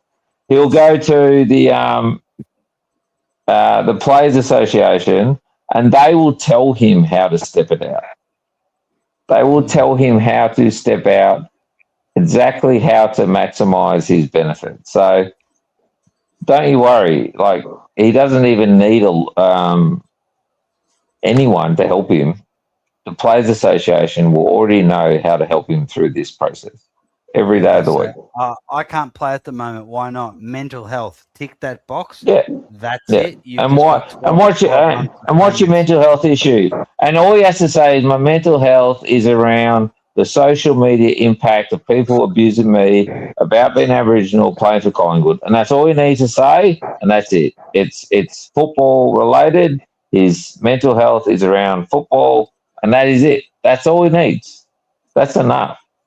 I dare say he could pull out fucking 150,000 different quotes of people racially abusing him on social media. That would be enough for any judge to say that's fair enough, that you playing for Collingwood has impacted on you mentally. And there you go. But at the same time, he's got 104 weeks. He's got 104 weeks. Everyone is entitled to the same amount of time, and he's got the same. That worked. Wow. We're screwed then. If it goes for another 12 months, we are screwed. You can pay him out earlier, and they can cash out, and that is the one thing. Cash him out. Yeah, Yeah, they can cash out, but the difference is with football, you can trade players and stuff like that. Like most organisations, you can't trade someone from one IGA to another. But with football, there's a trade and all that, so there's different options. But at the end of the day, let's say he just wanted to play this card where he's just, I'm not playing anymore. He does, and you want to play through that process. He's not though. He's got 104 Is weeks. He's playing the long game, isn't he? Yeah, we can cash him out. And there's money up front. If we say to him, it's worth more to you now to cash out today than it is to wait and get your due process, then he might. There's different ways, if that makes sense. There is different ways to do it. There are cash outs and there are incentives to getting out early. There's sometimes tax benefits getting out just before, July 1st and all these other. There's all different ways where actually the financial benefits to get them out. Fuck it hell. Yeah, there's a lot more than just simply 104 weeks. With that, I don't have to fucking pull out spreadsheets here. So no, you don't need to. It's pretty clear. It's quite enlightening and very educational, and thank you, Peter, to get an idea of. Now we kind of get why he's just this stringing us along. Now, legally, he doesn't need to string us along, but it's public perception, isn't it? He's entitled to though. It's his. I know he's entitled to it. Yeah. I don't have to agree with it. From what you're saying, he's entitled to it. I don't agree with that. That's fucking bullshit for me because I think he's talking crap. But I don't know. I can't prove that, and it's all allegedly. But for me, what it seems like is he'll come back, do a bit of training, play a VFL game, then he goes missing for a few weeks. That he's not doing that to get his payments. He's doing that for public perception, so that the supporters go, "Oh, Bobby's back. Oh no, he's having a baby, so he's going away for a few weeks." And it's all public perception, right? He could just not have any communication with the club whatsoever for 2 years. He still gets paid, right? Under this law. Yeah. There you go. So it's public relations that he keeps turning. As long as there'd have to be certain things where you have to see a psych, and they have to undergo certain processes, and it's like the dole. You got to apply for a certain amount of jobs and talk to your. It's not the dole, but it's more. It's not the dole. I'm talking about another government situation where they say it's welfare. It's not welfare, but the government saying here. We're protecting your income, but these are the steps you've got to take every week, every month, whatever, to make sure you're protected. Welfare is different. It's not getting paid by a corporation. It's being paid from the government, which is the corporation anyway, but it's, you know what I mean? So it's like the government have protective steps along the way is my point. And he's using it beautifully. But what I'm really peeved off about is the coming and going, and it's a different story, a different thing. Like last year, we didn't really know what was going on when he first went last year. We just didn't know, and the club really didn't say. And all we got from Fly was, he'll be back and all that stuff. And then when he did come back, we were sort of like thinking, well, is he going to play through the finals? Is he going to get a couple of games into him before we get to round 24 and maybe possibly we'll use him in the finals and all that sort of stuff? There's all those unanswered questions. You might remember it, guys. Press conferences from Fly. He was getting asked about it all. He's probably going to be back and all that. And there was no real answers there. So, we were living in hope. And we didn't think that this was going to translate into what it is right now. A bigger hole, a bigger problem for the club, and a bigger issue in regards to how we get out of it. Because as you've just said, You can't sack him. You can't sack him. So do we negotiate with his manager and say, look, would it be best for you to stay in Western Australia with your partner and your young child and get your life together rather than coming and going? It'll be best for you to stay over there. You've got a year to go on your contract. You know, you're a footballer, you're an AFL footballer. We've given you this extra contract and you're on good money, but we just need to sort this out. So be respectful and say, mate, look, we need to sort this out. We be understanding and be in support of his life and his family and everyone around him. But for the betterment of both parties, we just need to see this come to an end. No hard feelings, but we need to work through this. That is the job of the football club. Now, whether the AFL have got to, surely the AFL can see if both parties agree to that type of sort of like solution and can agree to it, the AFL should be supporting that. They shouldn't be saying, "Oh, that's too harsh. You can't get rid of him. You can't, delete him from your club and all that." If you can work an agreement out and negotiate it that is good for both parties, surely that needs to be supported. That needs to be done.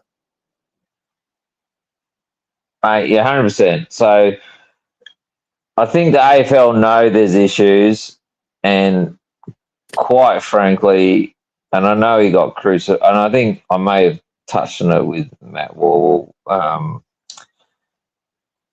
Matt Rendell got crucified for stating a long time ago that clubs have basically stopped or are avoiding Aboriginal players because of the risk. Yep. The risk around their, viability and their, ability to fulfill a contract. And he got crucified for it, sacked from Adelaide. I think we ended up taking him. Poor guy's passed away now, so he can't defend himself. So, but at the end of the day, I think the AFL needs to come up with, if they want, there's a big push now for the clubs to recruit more Indigenous players. There's a big, clearly. But unless they can somehow back up contracts and show that, what's the back of house? Because if the player doesn't, if the player doesn't fulfil the contract, where's he out? Because the clubs aren't going to take the risk anymore. So you can't just say this player is brilliant, recruit him. It's like, here's all these players and keep flashing up these players and all these academies and all this. At the end of the day, the clubs are saying, well, yeah, no, that's great. We know that. But what about if they don't,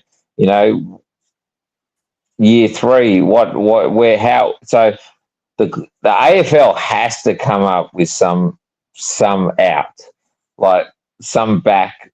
I don't know what it is. I don't know what they're going to do, but the AFL has to come up with some sort of solution where, if they want clubs to take more of a risk, they need to, I guess, I don't know, what's the I can't think of the word, but give the clubs, that need to indemnify. it's worth taking, because you're asking us to take a risk that we don't want to take, and we're not naturally going to take this. We'll rather pick this other player, but you are saying we have to pick, Aboriginal kids. But the reason why we're not picking them is because we don't think they fulfill their contract. Well, what are you going to do to help us through this process? So, and that's on the AFL now. And, and we're seeing it, Jamara, we're seeing it, Bobby, it's happening, and it's on the AFL. What are you going to do? Are you going to take on these? Are you going to take on these contracts or what? What is it like? But you can't have. Well, the club. There's a big thing now. They're saying the recruitment has dropped, and they're trying to They want to push that back up. But there's a reason. Aboriginal boys. Yeah. Dropped. Is it okay? It has. big time. Yep. Um, 'Cause it's too and, risky, and yeah, and it's not based on their skill, and that's the problem. But how do the AFL tell clubs to take that risk if you sign them up and then you're held to a contract? Yes. So it's on the AFL, really. What are you going to do about it? Yeah. Yeah. If you want us, to pick everyone like, equality, call it what you like, then when someone, I see exactly. And it's hard to talk about it because it's a hard topic because it sounds racist and it's not racist. But it's fact. The fact is that you're taking some kids out of, remote areas, out of, really underprivileged families and trying to get them to leave everything they know and play football in a rare state, and then we criticize them when they run home. But at the end of the day, the AFL are saying we want you to take more of these risks. So, like,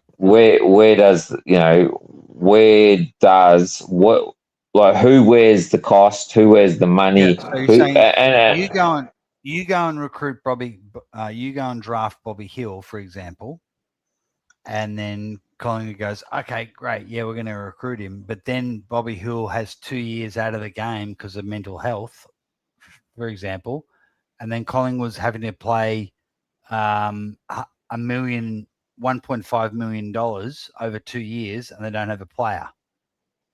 Yeah. So Collingwood should not have to wear the brunt of that.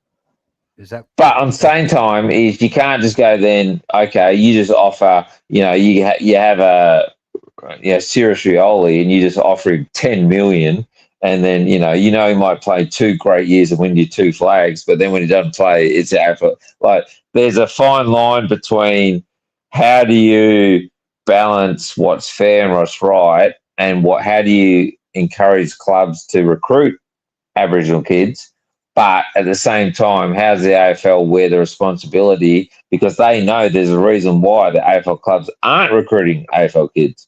Well, so where do they then pick up? How about this, Peter? We have NGA, right? So the academy players. So from my understanding, these academy players, they're either from non-VFL states or they're from and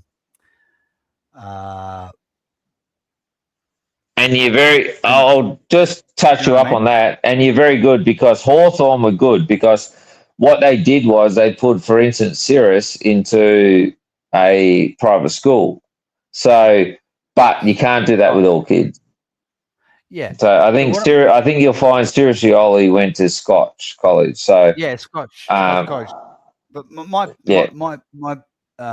so the point was there is that okay, you go and we are saying we will give these kids a chance because they come from a non an ethnic background or whatever, whether they're Aboriginal or they're from a non-Australian background, like from overseas or whatever. Okay, but you gotta come back the other way, where if there's I'm not really professing my point that well. So you can have it one way, but then come back the other way. Whereas like if it's it's disadvantaging us on the other end, we've got to be able. We're putting our faith in this a non-traditional AFL background for this kid, but then if it hurts us on the other end, we want to be helped out on the other end. You know what I mean? Yeah, so with the academy kids, I don't think you need it, because I think the clubs they won't take the risk. If they don't see a benefit, they're not going to take the risk. But with the indigenous, we've only taken, we've taken a few, McCarthy, now Saxima, and we all see benefits, obviously IQ. But I think with the indigenous kids, though, is the fact is they're seeing there's kids there with, they're far better players, and they're not getting selected. So the AFL are saying, why aren't you selecting them? And the clubs are saying, we're not willing to take the risk. So, and the AFL saying, well, we want you to take the risk. Please take the risk. We want you to recruit them. And the clubs are just not recruiting them, even though they can clearly see they're better players than the players they're taking. So it's like, and the AFL is now putting pressure on saying, we want you to take it. So the AFL needs have to say, okay, if we take them, what are you going to do when it fails? Doesn't work. If it doesn't work, yeah. Because you can't make us take. The reason why we're not taking them is because we're worried about them failing. So what's the backup? Like when it fails, like Bobby Hill, for instance, why couldn't we do an MSD draft for Bobby Hill? That could be a backup. When he doesn't want to play anymore, put him, even though you don't know when he's going to come back, he's just long-term, you can put him long-term injury and you can recruit kids. Like that might be the answer. Simple as that. We can do that. Pete, we could have got, what I'm saying, but we need his permission. At the moment, we need his permission because he's not long-term injury. Okay. So would that? I would argue that we just about need him. I'd just about argue that we'd need just about his permission to say that he can't play. But if we've got a kid that's like, on and off with mental health, if the AFL said, you know what, we'll just give you a pick in the mid-season draft to cover that, would that, like, that could be the answer. Like, it could be as simple as that. Like, just give us one. Like if you recruit an Aboriginal kid and he's a bit wobbly and he goes off and on and all that, you can recruit an extra just to get you through those periods. Then that might be the answer. But what I'm saying, the AFL needs to come up with with something for the clubs to start taking more risks on these players. So you're saying this goes back to I was at the bathroom, but you mentioned Matty Rendell. So this goes back to his comments, and of course he was like lambasted and called racist and whatever. But he was saying this 10 years ago or more, right? The clubs are very, very reluctant to recruit Aboriginal kids because of the fact that because of their longevity in the game and their reliability. Right. Yeah. And he got basically sacked from Adelaide and we ended up recruiting him a couple of years later.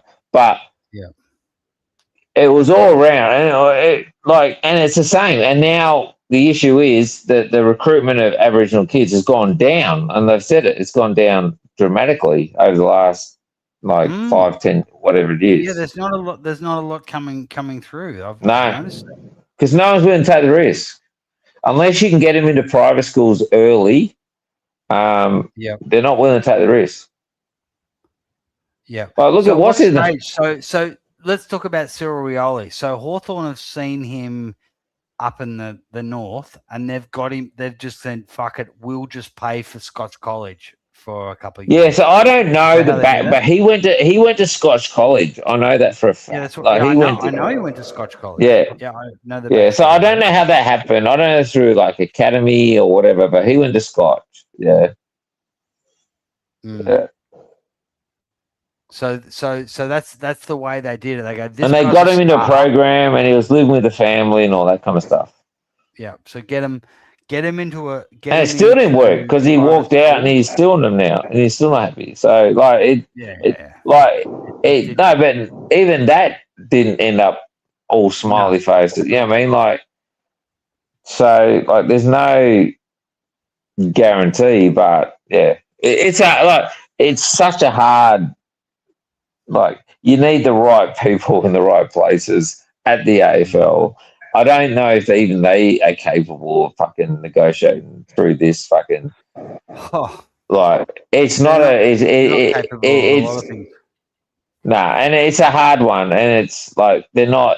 Yeah, I know a few people in the AFL, but it's interesting.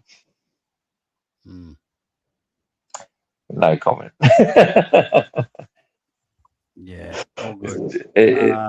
Any other mate, it's a minefield. Like this whole fucking gambit is a minefield. It's so you can't even talk about it without fucking sounding racist. Like it's a fucking gambit, but it is like at the end of the day, like I don't know if you've ever seen like equality, equity, and all these other things. There's certain things you got to put in place if you want more Aboriginal players. It ain't about equality. It's you've got to knock out the barriers, and you've got to make it easier for them to get there. But at the same time, when it turns to shit, you've got to make it. You've got to, I guess, help the clubs deal with it, because the clubs at the moment aren't willing to take the risk. So that they won't come on record and say that though. If one club did, no, can you imagine all 3AW, ABC, all over them? well, they don't have to. They just don't draft them at the draft. That's the way you make. But That's what I'm the way saying you. is if like some idiot was to get interviewed on draft day and say, Yeah. oh, so what are you going to do with Saruba Bubu? And oh no, we're just concentrating on this. You know, we're not. You know what I mean? I'm not even going to say it. Oh no, we're not going for that ABC type player. Oh, could you imagine? Yeah. It'd just be like, But it'd be a. You can also argue though but it's also about fit. And there's certain players, white, that just don't fit the program, and that's how how you could argue it anyway. Like they just don't fit our program. Like, yeah. And you can say that about anyone. They've got their buzzwords to say what they need to say.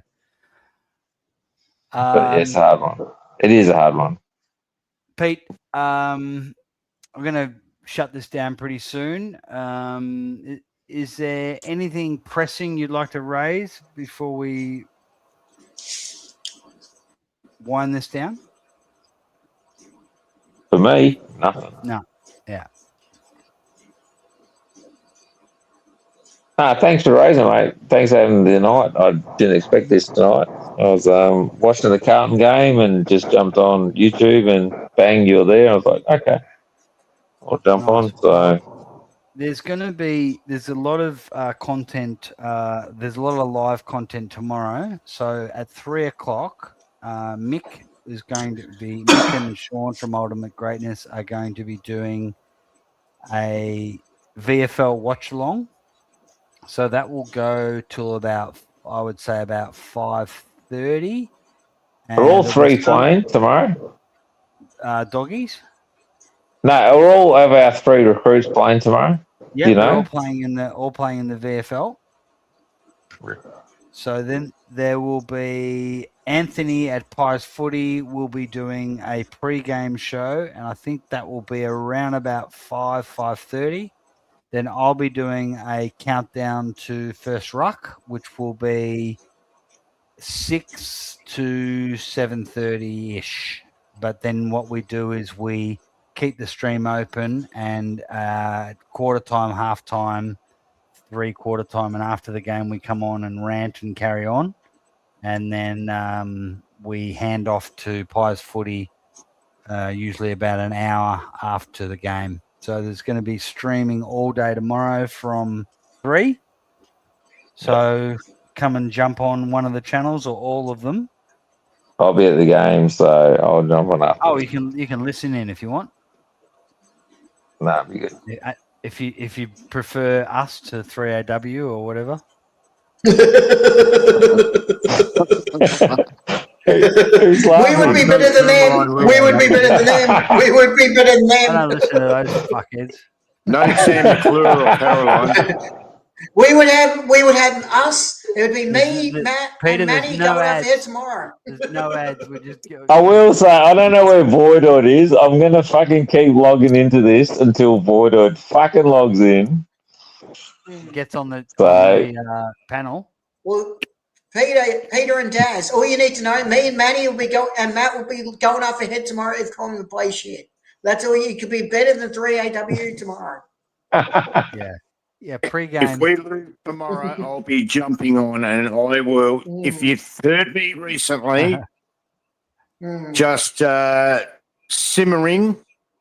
Yes, me too. Almost at boiling point. It's going to go. The lid will be coming right off tomorrow. I am going to hit the roof. I'm going to go off too. I will come on, and I don't Yes. care. People will probably bag I'm me with and you, say that Jazz. I'm I'm too with you. negative. I'm I'm with sorry, you. but I've been saying this for a while now, and we've just got to stop being so delusional.